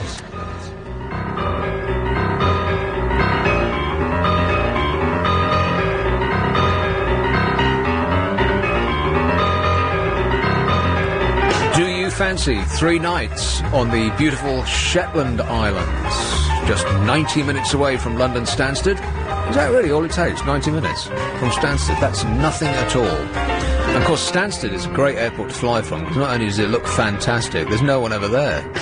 You can sail through customs with, you know, suitcases full of contraband, and no one will ever stop you. Unless you are actually carrying contraband, in which case you'll be held and, you know, by your ankles and shaken. You're speaking from experience. Yes. What were you going to say? I was going to say, isn't Stansted so far away from London anyway? You're halfway to the Shetlands. You can't suddenly get to the airport. Oh, I think you could say that. You say that about any of the airports. I mean, it takes forever today to get to Heathrow, doesn't it? True. Because of I guess the bus lane only matters when you're coming away from Heathrow. But they're all a mile so far away. They might as well be in another country. Yeah, you might as well drive to Spain. Anyway, do you fancy 3 nights in the beautiful Shetland Islands? That sounds fantastic, doesn't it? 90 minutes away from London Stansted, you'll be staying in the Buster House Hotel. A hire car provided for 4 days, plus a boat trip to the Noss Nature Reserve. Discover the wild side of the Shetland Islands all this week with Nick Ferrari at breakfast. That's weekday mornings from 7 o'clock. Nick's fiddler will play some songs on the fiddle. Identify the song and you could be a winner. And you can win a luxury trip to the Shetland Islands with Visit Shetland and Atlantic Airways, flying direct twice weekly from London Stansted. For more information, go to our website, lbc.co.uk. Hello, Jane. Hello, Nick. How are you? I am all right, thanks. Can I just say one thing before I go into what I'm going to say? Of course. Your music in the background actually drowns out what you're saying. Oh, really? Well, that's not my fault. That's Alex's fault. Well, speak to Alex. What do you have to say for yourself, Alex? Yeah, Alex So you is need to get a very better loud. radio. Yes, he says that you need to get a better radio. Oh, well, we'll struggle on, Now, I'm Jane. listening to you on my mobile. That's what I know that's why then. mobiles always pick up background noise more. Right, what I want to talk about is recycling and looking after the planet. As individuals, we're all told to recycle.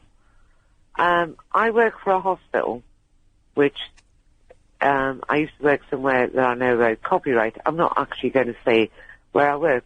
They recycle nothing. What, the hospital?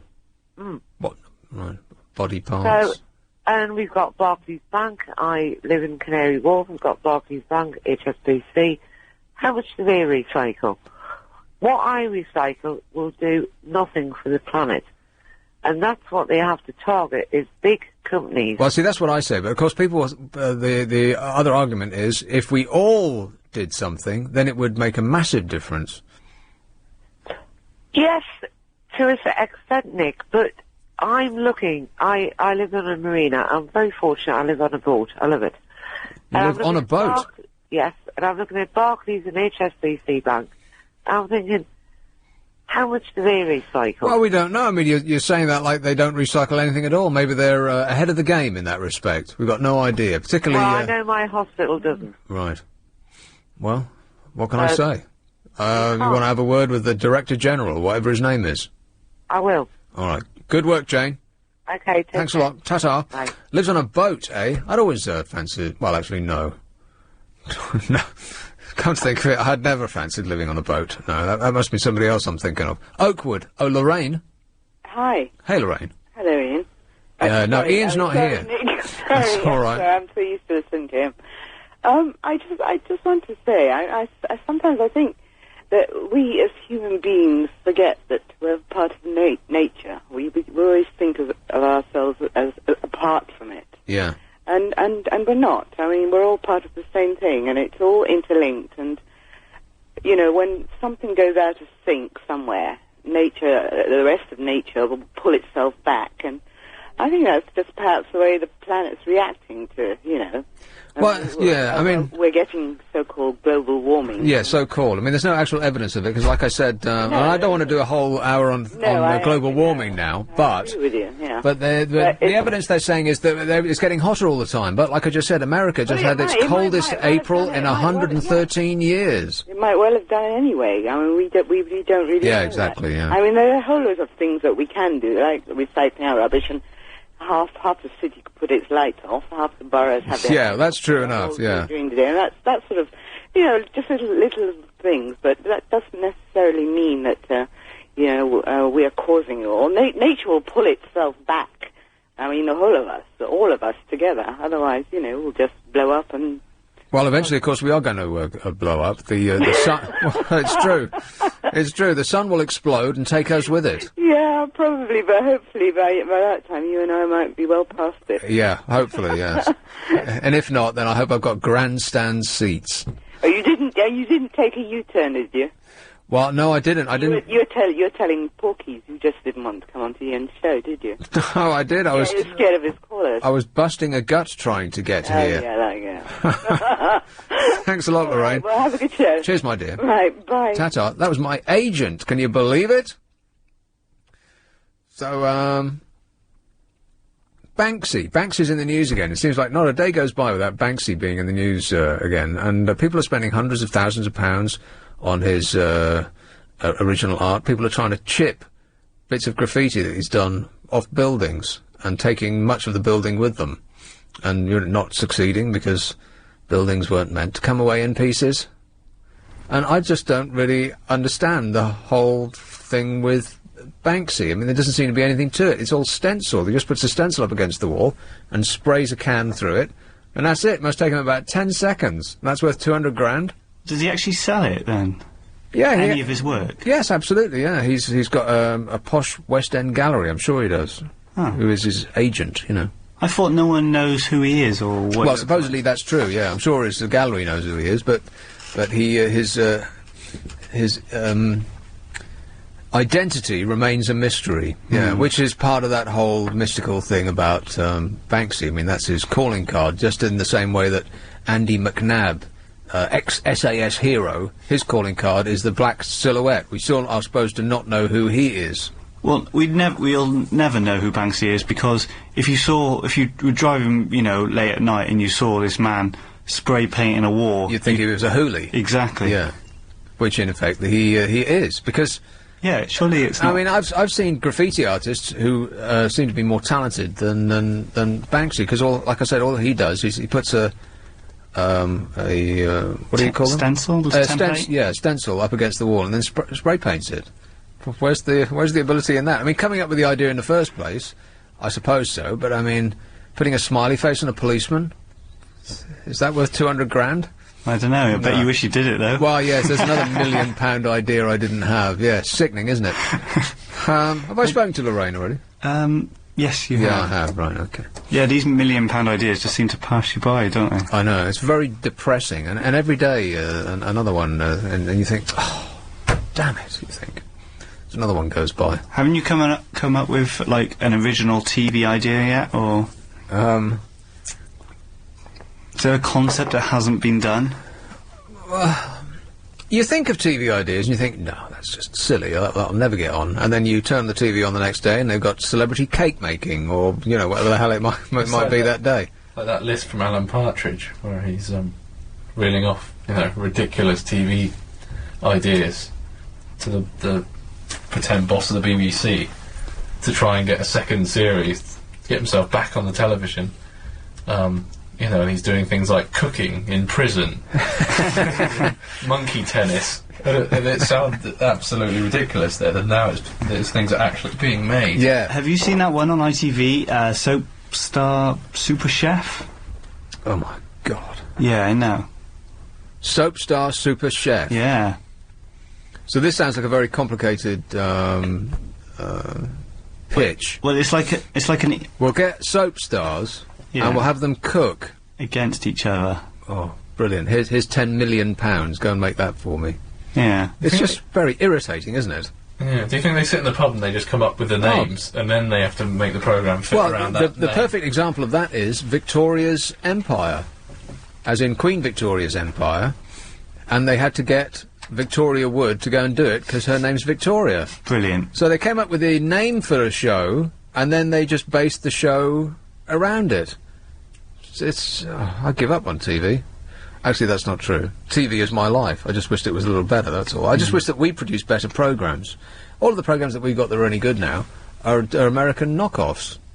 Like the the You're Fired game that everybody keeps banging on and on about. Sir Alan Sugar must give his title at all times, doffing our caps as we do in this country, silly people that we are.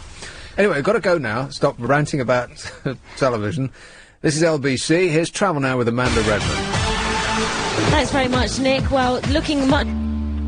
So I'm curious about Wembley, because I know somebody who's been there who says it's an absolute shower inside. That's not quite the right expression. Didn't the roof leak? What, much like mine? Yeah. Yeah, good luck with finding the cause of that. Hang on, that's got a roof, hasn't it? Yeah. Well, I mean, just all around the edge. Has it not got a slidey roof? Can they not close it completely? Or am I thinking of somewhere else? No, I mean, it cost enough. You'd think they'd have some sort of... it's got a massive roof, because boy's toy. Every seat is supposed to be under the roof. Or covered by the roof. Yeah, but don't they have a sliding thing that they can actually close it? I'm sure they do. Can't they make it an indoor arena? I mean, isn't it the most expensive stadium ever built? Everything that gets built in this country on a large scale always turns out to be the most expensive of its type, built in the history of the world, and it's usually a disaster. I mean, that temporary tent, cost £1 billion. I mean, the rest of the world hasn't stopped laughing about that. Yeah, but the thing is, it's still up. Yeah. Most tents would have been down by now, but well, it's that's still true standing. enough. Yeah. Still standing. Yeah. Until someone trips over a guy rope. Yeah. Prince. And it goes there. But somebody's been into Wembley, someone I know, and they said that the seats are hard plastic, which is not what you want from your modern day stadium. You think they would be soft and squishy. Yeah, but that's what stadium's all about. It's always been hard plastic. I thought that the new Arsenal stadium had soft padded seats. And that were wider to accommodate the capacious bottoms of modern man. I have no idea. Woman. Let's not be sexist. Oh yeah. But the Wembley seats are hard and tiny, and if you're going to spend £100 on a seat, hell, if you're going to spend £10,000 just for the privilege of buying a ticket, then you'd think you'd want comfortable accommodation, because they always have a close up of the team, and they're always in the seats that look like they've been pulled out of a sports car. They look dead comfy, those do. Oh yeah. Poor saps who are sitting in the stand meanwhile are their piles are giving them all sorts of jip, because they might as well be sitting on concrete. Actually worse than concrete, because they're bendy plastic that dig into the back of your legs and stop the blood going to your feet. Well, at least you get to stand up every now and again whenever someone needs to toilet. And shout general abuse at people walking along the sideline, referees in particular. Yeah. But the thing is, if one person stands up, then you've all got to stand up, because you won't be able to see behind them. Will you? I don't know how. It depends how big the tiers are. Oh, there'll be many tiers this weekend. Coming around about 5 o'clock, people will be it'll be gushing. Yeah.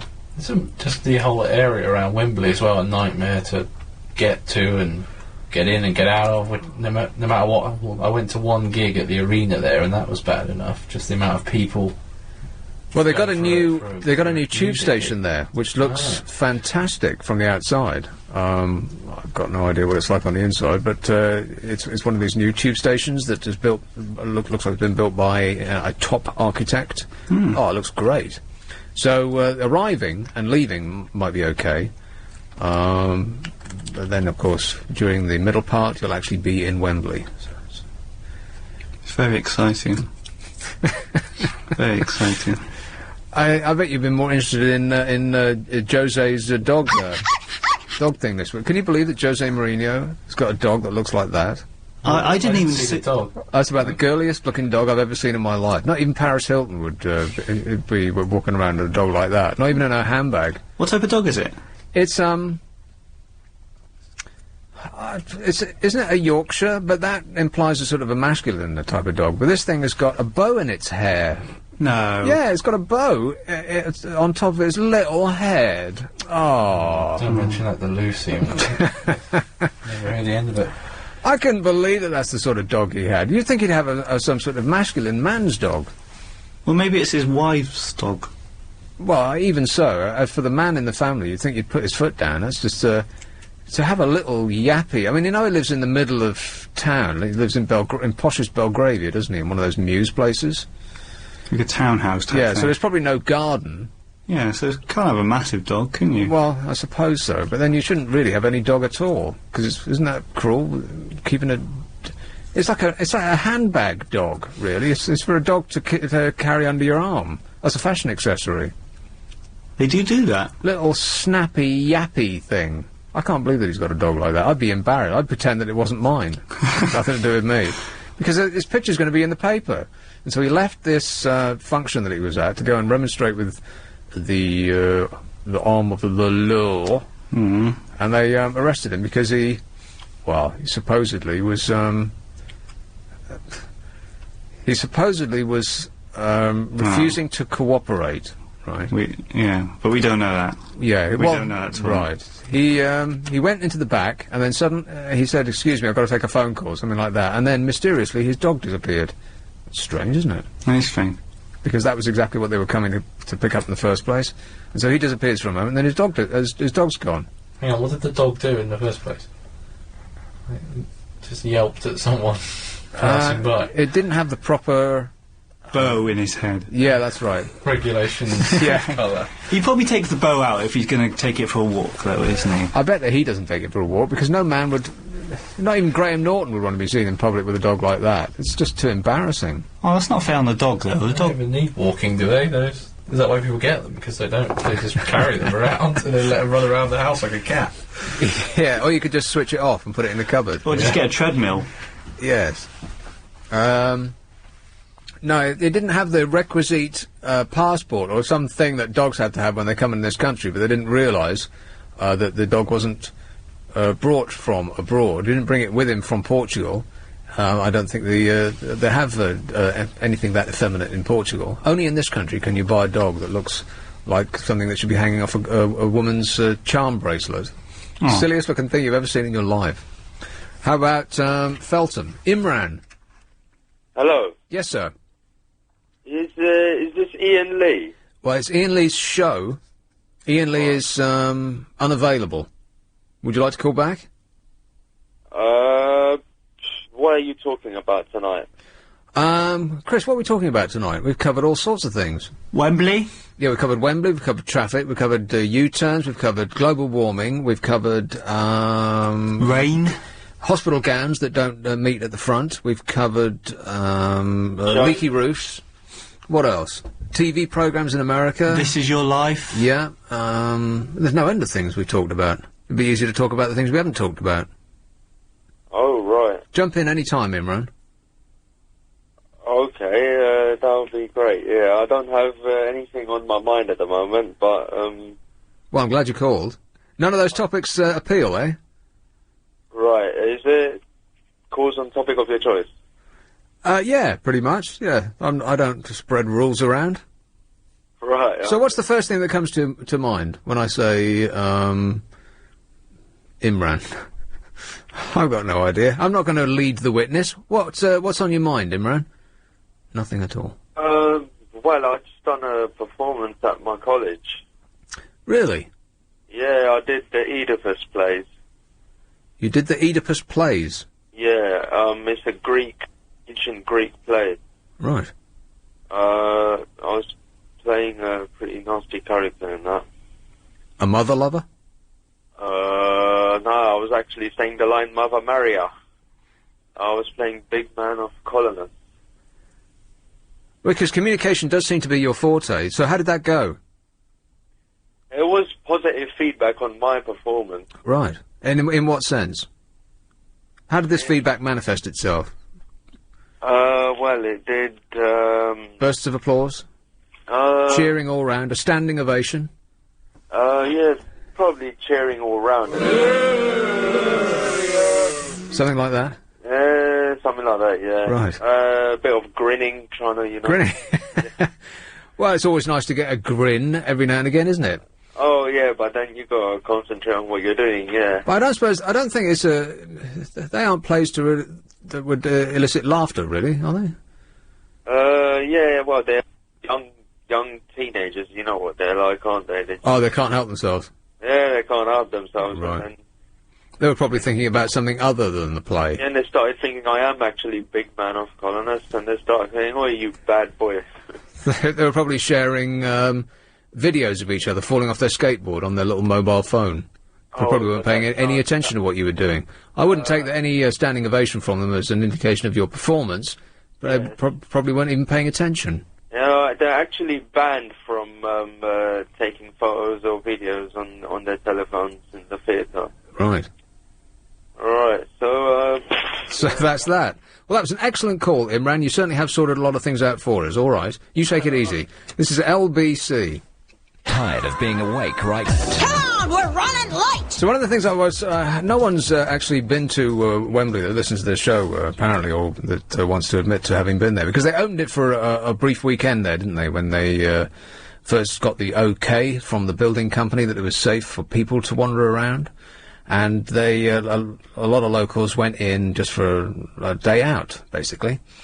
And the word came back was two things. First of all the seats are rock hard, plastic. You won't be comfortable, even if you have spent £100 in a seat. And if you, say, spent £100 on going to the opera or the ballet or something like that, which I would never do. I mean, can you imagine anything more boring?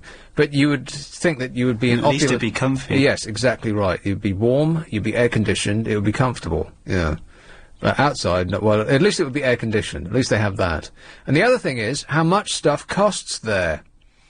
There's a little thing on the internet for fans of Chelsea and Man U who are going to go there this weekend, Saturday, if you hadn't heard about it, Chris. There's a little thing happening on Saturday. Okay. Nothing to be concerned about, though. Guess how much a burger costs at Wembley? Now, keep in mind that this is a burger that's going to be eaten off probably a paper plate, standing up, at a football match. That's right. £8 No. for a football stadium burger. Can you believe that? I was going to say 4, and that was just being silly. Over the top. Yeah, exactly right. £2.50, you'd think. I mean, those carts that always stand outside nightclubs that smell like... The hot dog vans. Yeah, that smell like, bits of animal that you shouldn't really be eating. But they smell so good. Well, they smell like bits of animal roasting that you shouldn't be eating. That you wouldn't even pick up with a tong. They don't cost £8, do they? And it's probably made of the same stuff. So why is it so expensive? Well, because you're trapped. That's why. You can't leave the stadium to go to a sandwich. If you went into Pret, for instance, Pret-a-Manger, other sandwich shops are available. Then it won't cost you £8 for a burger, will it? No. It'll cost you £2.50 for a burger-type sandwich. Yeah. But the reason that it's £8 in Wembley and £2.50 on your high street is that on your high street you could walk to the very next shop. In Wembley, you're stuck there, mate, starving, trying to take your mind off your piles which have gone into overdrive because you're sitting on a hard plastic seat.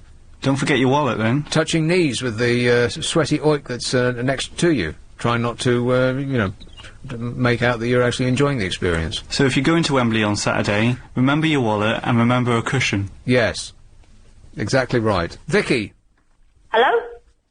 Yeah, you're talking about dogs. I'm talking about Yorkshire Terriers in particular. Yeah. Because I used to work in a poodle parlour type place. And on ratio scale and stuff, the Yorkshire Terriers were always the snappiest. And they'd be the most nervous to wash. Yes. Very, because they were always the most snappiest, because obviously when you're washing a dog, you've got to empty their little glands at the back first. Oh. And I've washed probably every breed dog under the sun. But they were definitely the most snappiest, sportish, little pampered things going. Yeah, they seem a bit psychotic. They just don't seem... Yeah, there was one particular little Yorkshire Terrier, I can't remember his name now. He was really lovely, but the rest of them, they were snappy. Oh, and can I tell you my claim to fame, by the way, Nick, while I'm on the phone? You have a claim to fame? Yeah, in the dog world. Oh, really? I washed Rolly from EastEnders. Now, I don't really know who that is. You don't remember Rolly from EastEnders? Well, I've never seen EastEnders. Isn't that shocking? No, you know in the early days, Angie and, what was his name? Des or whatever. The pub owners. You washed Angie or Des, the pub owner? No, the dog, Rolly. Oh, right. That's my claim to fame, yeah.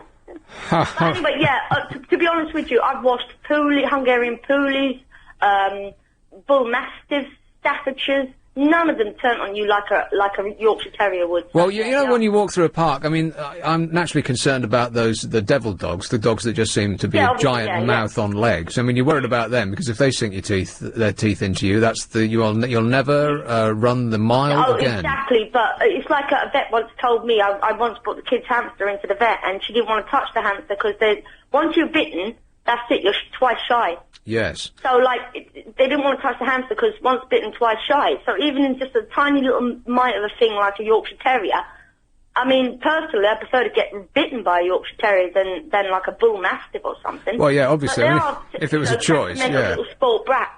Yeah, and so if it is one of those, you know, American pit bull that's just wandering around... Oh, no, I'd much prefer to be bitten by a Yorkshire Terrier.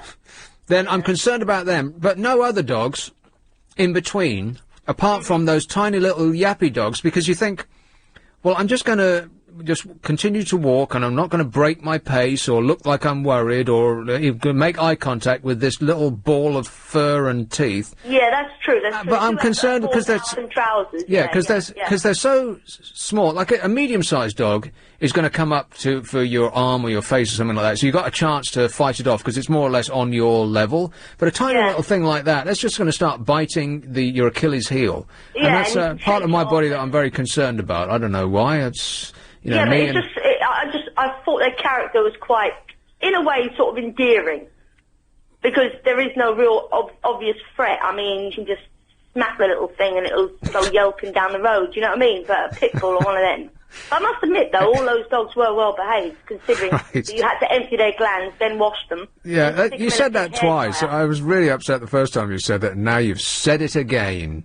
I don't wish to, you know, the part where you have to, No, that didn't happen. You know, if you were attacked by a Yorkshire Terrier, you're fine. Right. They have got a little bit of a yappy, mouthy attitude about them. Yes. But your child's not going to have his throat ripped out. Do you know what I mean? Yeah. Okay, well, that's good to know. All right. Thanks a lot, Vicky. Bye. That must have been one of the most unpleasant, certainly the smelliest jobs in the whole wide world. Because, I mean, dogs smell right enough, and they're stupid. But if you get one wet... I mean, you know, when you are wearing your winter clothes and they haven't been, and you haven't been in the rain for a long time, but it rains unexpectedly and people haven't got their umbrellas out with them, and you're packed in a tube with a lot of people with wet wool on. Oh, it's You know how bad that smells? Yeah. Well, imagine that, and then multiply it by 1,000 for a wet dog. I mean, that just must be horrendous, and that's what she did for a living. It's like a musty smell, isn't it? It sounds like someone's trying to take the building apart. We've got people crashing around above us and behind us and below us, and... No one oils the doors around here. Or the chairs. Well, it's not the doors. I can actually hear someone thumping around upstairs. Like I want to get the end of a broom handle and bang it on the ceiling and tell them, who's upstairs? I have no idea. Hey, Jason. Hello, how are you? I'm all right, thanks. Wembley is a shambles. It looks great from It the looks great outside. outside. Yeah. It should be kind of lit up luminous like some neon situation at night time. That'd be really cool. I thought they lit the arch. Yeah, but it's not outstanding. It's just kind of like an eyesore. I mean, it should sort of be kind of, represent England, really, shouldn't it? Or the national stadium. The problem that they have is... Union Jack, really. Yeah, the problem that they have with the arches, it's quite a hard thing to light. They're having the same problem with the wheel. It's Maybe Brent Council's trying to save the actual lighting bill. Oh, right. Okay. Trying to save the planet, is that what it is? Yeah, that might be it. There might be some sort of a conservation. Or So have you been inside?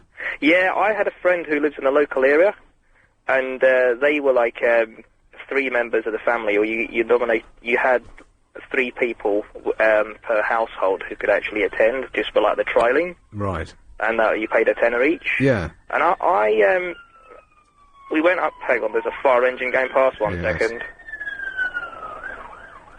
Hold on. It's gone. There's another one just gone past silently. Yeah, the seating, you're absolutely right. It could be a lot better. The food is like, what do you expect it to be, but it's more expensive than Mayfair.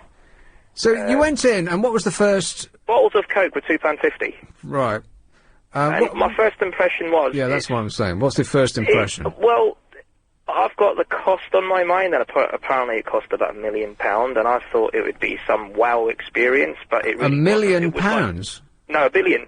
Oh, $1 billion. Yeah, didn't it cost over 700 or 800 billion? It was 800 million, beg your pardon? Something like that, yeah. Yeah, well, the expectation was high, but the reality was it didn't sort of, it wasn't a wow. Right. It really wasn't. It was like going into... It's a different kind of world, but it's not what you expect. I expected sort of like, comfy seating. Yeah. Even I've been to a few stadiums around the world. I've been to the Barcelona Nou Camp Stadium, and I've been to, like, the Allianz Bayern Munich Stadium, but it didn't have that sort of, crowd, kind of roar to it either. Like, the sound that goes around the stadium is, like, not brilliant. It's almost as though we can't do big buildings in this country. They always end up being 10 times more expensive than they said they were going to be, and always are a bit of a letdown when they're finished. Yeah, there's plenty of good causes that money could have gone to, really. I think they could have done it in half the cost as well. I mean, we do as a nation tend to just muddle through things. That seems to be our way, doesn't it? We don't really tackle things head on. We just sort of muddle through. And so maybe big building projects like that are not for people who muddle through. We should leave that to the Germans, maybe. We never used to be like that, though. Oh, I don't know, I thought we were a nation of actually having a load of grand buildings that, it doesn't, I don't know, I'm just probably complaining too much about it. My main reason for calling... Yeah. My friend and I have a plan to go to a really unique place. Where's that? One of these places where, like, a man ought to visit once in a lifetime. Yes. And, you know when there's an emphasis of having been somewhere, done that, and got the T-shirt, for example, Las Vegas? Yeah, something you can talk about and in the no pub one has ever gone there. Right. I think, Las Vegas wouldn't come into that category, but go on. I'm thinking Transylvania. Transylvania? Yeah. Why Transylvania? It's just really unique. No one ever talks about it, and I've been on the internet, and they're doing like a Halloween tour. And it's going to be really freaky. I mean, you can always brag to your mates that you've been to New York, and you've been shopping, and you've been to Paris because it's romantic. You've been to Amsterdam, and you've done that. Whoever talks about Transylvania? You've been to Amsterdam and done what? And done the usual stuff. Oh, I see, right. I don't even know where Transylvania is. It's in Romania. Like I said, Transylvania's in Romania. Yeah, I knew that. But I think it would be a good thing because you can contribute to their local economy. Right. But I have found out it's also very cheap. And there are a lot of transsexual transvestites in Transylvania. I certainly hope That's where they come from. No, there's a big history on it, apparently. What do you mean? Do you never follow Halloween or any of the sort of Dracula stuff or anything like that? Well, I'm aware of it when it comes round, and occasionally I'll pull the guts out of a pumpkin, but that's about as far as I'll go. I just think it's a good sort of experience to sort of get involved with. It was just a spontaneous decision as well. Listen, if it's in Eastern Europe, then you'll almost be awash with people on stag nights. Because I think they've left Prague behind because it's become too expensive for them, or the local constabulary are beating them to the ground at the airport when they come in. And so they start to pick on other... there at all? Huh? Do you know anyone who would have gone there at all? Who, to Prague? No, to Transylvania. Oh, well, see, no, so you're quite right. It's, you'd have bragging rights with that, because nobody would... You could make stuff up, and no one would be able to tell you that you're a liar. No, it's just one of those things where, you know, you'd maybe want to go to somewhere where no one's actually ever been before or not even thought about it. But when you think about it, the history of it all is quite unique. To boldly go... Yeah, that's all I wanted to say, Nick. Where no one from Croydon has been before. All right, well, best of luck, Jason. Send us a Thank you very postcard. much. All right, cheers, mate. Bye. Ta-ta. This is LBC. Here's Travel Now with Amanda Redmond. Thanks, Nick. We're still busy away from town. Me love you long time. And I really mean that, too. Did you see this thing about Chris Tarrant? His troubles, his woes come in threes, or however many he's up to now. So, is this going to be the restaurant one, or past it? Oh, there's more. Are you aware of things that have happened that I'm not aware of? No, that's the only one I know. Right. Well, we don't know exactly what went on, so... Well, you're putting your cautious hat on? Yeah. I'm just going to... been to a law course today, that's why. Oh, have you? I did go to a law course today, so I'm being very, very careful. What is this, paid for by the company? Yeah. To send you there? Well, no, it's not paid for. They do it here. Right, in case you make any major mistakes on the air. Any blunders. Now, is this because you have previously made blunders on the air, so they had to arrange something specifically for you? Or Yeah, everyone goes through this? It was just for me personally. And did you learn anything? Yeah. What? Always wear your cautious hat. Right, and never wear fawn trousers. Here's one in Colchester. Hello, Dave. How you doing? All right? All right, thanks. Jolly good. How you doing? Good evening. Yes, super, thanks for asking. I've just come in on the back end of your conversation with that guy who was talking about Transylvania. Yeah. What was the story with that? I've got no idea. I don't listen to this show. He was just thinking of going to somewhere that no one has ever been before. I've just come back. From Transylvania? Yeah, and I actually went to Dracula's castle. And what's Transylvania like? Nothing like the films, I bet. Actually, yes, it is. It's very much like the film. Oh, like I said, I bet it's exactly like it's portrayed on the screen. It is. If you look at it, it's exactly like it's portrayed on the film, on the screen.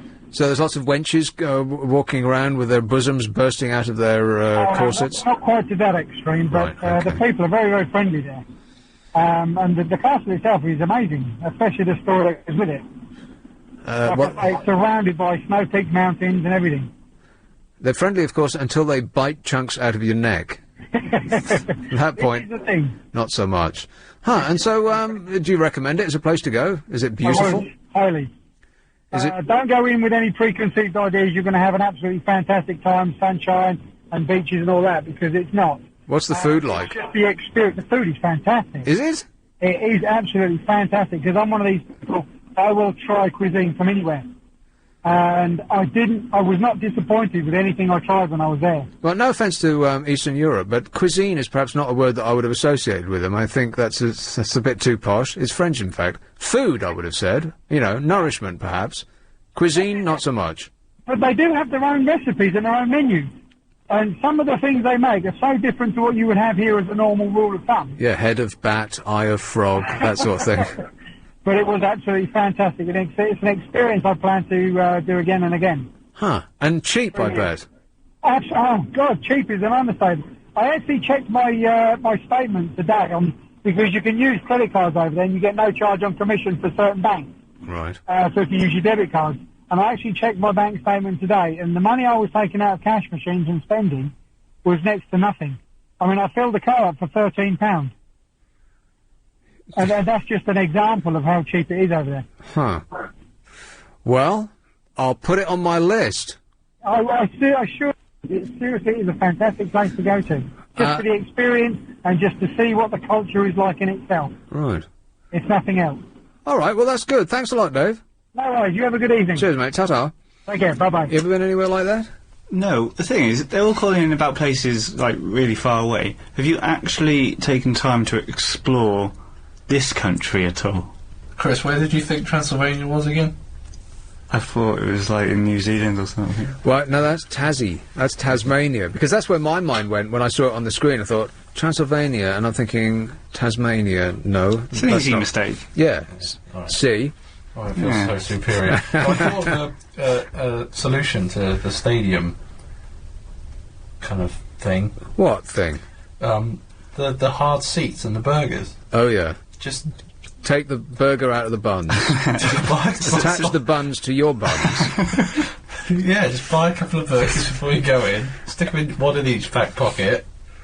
And, Thank God for you, Alex. Otherwise, this show would be in the toilet, wouldn't it? I'm glad you thought through before you said Yeah, it. Exactly. You just don't burst out with half-thought No, like I do, yeah. wouldn't be You start right. a sentence that you can't finish, like me, yeah. You fool. Every now and again, you don't hear him much. You know, normally he's just in the background doing whatever the hell it is he does. No one really has any idea. He shows up for work, and especially me. And every now and again he'll come out with, and you just think, where the hell did that come from? Yeah. Good work, Alex. Yes.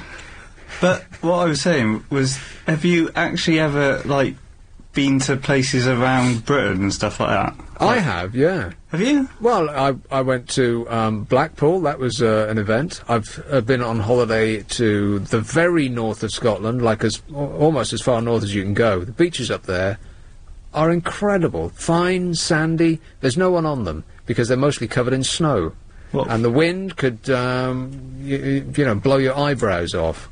What, were you actually on the beaches in your shorts in Scotland? Well, hell no. I was I was wearing all of the clothes that I'd taken with me because it was freezing, you know, in August. Oh. But it's stunning scenery. So yeah, and as a kid we went to Devon and Cornwall, and I take day trips around all over. Yeah, absolutely. But the big but is that you can't guarantee the weather. And the thing that puts me off going on holiday in this country is it costs the same as going somewhere that you haven't been, as going somewhere that is actually an experience where people don't speak English and the food is foreign muck, and you know, you actually experience another culture while trying to stick to places that have a menu in English laminated. Last summer, though, I went down to Cornwall, and it was one of the best holidays I've ever had, only because they've got the same restaurants as, you know, everywhere else in Britain. They've got, you know, the money was the same. It just all, you know, made sense. Right, so in other words, you might as well have stayed at home. You don't mind travelling as long as you don't have to go anywhere. Is that what you're saying? Yeah. Well, that's a ridiculous position to hold. I mean, it's supposed to expand your mind. I mean, I know that the alternative is also true, and it doesn't expand it at all. It makes, like I was saying, I mean, most people that go abroad, they want to stick to their egg and chips, and they'll go and eat in the English pub and watch football on Sky while they're out there. You know, it's just warmer, that's all. Yeah. And the beer's cheaper. Exactly. But don't you feel the need to go and explore new horizons? Yeah, but it's just a lot of hassle, isn't it, and stressful. It is that, yes. It does take you a couple of days to actually push your shoulders down, because anything could go wrong. I mean, your hotel room might be crappy, and you might get stuck at the airport for 3 days, and you might be intimately searched in customs, and all sorts of things could go wrong. Yeah, so it does take. If you're on a 2-week holiday, it'll take the first week just to calm down. Yeah, I agree with that, exactly. yeah. But that's the case everywhere. I mean, if you go. This is why I don't like, why I am resistant to going on holiday in this country, is because when you get to a hotel here, it's going to be the same price as if you'd gone to a hotel in, for instance, South Africa. Yeah. Now, South Africa is properly great and completely different to here, but they also speak English. And you can go into a restaurant and you can order the most expensive thing on the menu, which will be a mixed fish grill thing that comes on a plate the size of a tray, and the most expensive wine on the menu, on the wine list, and it'll be a £5. Really? Yes. And so you'd save in food what you've paid for on the flight. See, that's why I would rather go away, because the holiday's going to cost you the same, and you're much less likely to get rained on. Did you have a good weekend, Dave? We're running late!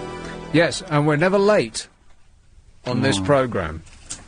So Ian is going to be back tomorrow. right, with the details of where he's been this evening, and I'm curious to know where it is, because like I said, when I was asked last week if I could do this, they said to keep it a secret. Oh, well, I'm curious as well. To keep it a secret from Ian, because he wasn't supposed to know. Oh, so he didn't know he had the day off either? Yeah, exactly. Huh. Right. It's very mysterious. Yeah, that is mysterious, isn't it? Because that's why I thought it might be the big red book thing, but that's not on television anymore. You see, you'd think, working at a radio station, communication is the key. Well, yeah, you'd think so, yeah. We have no idea what's going on. No one has any clue, no. So yes, Ian is going to be back tomorrow. Clive is coming up. Clive, of course, has already done a giant portion of... in fact, you could just repeat the first part of the show. You just play the first 15 minutes of this show, because, like a gentleman, he stood in. Fortunately, we had someone of his calibre in the building, and he's been here for, well, the last 6 hours. So the preparation that's gone into the programme, that is to follow the news at 10 o'clock, is just extraordinary. Don't miss a single second of it. So once again, thank you very much, Clive. Ian will be back tomorrow. I'm back on Saturday night between 10 and 1. And if you missed any part of this super show, then lbc.co.uk, you'll find our podcast service there. I thank you.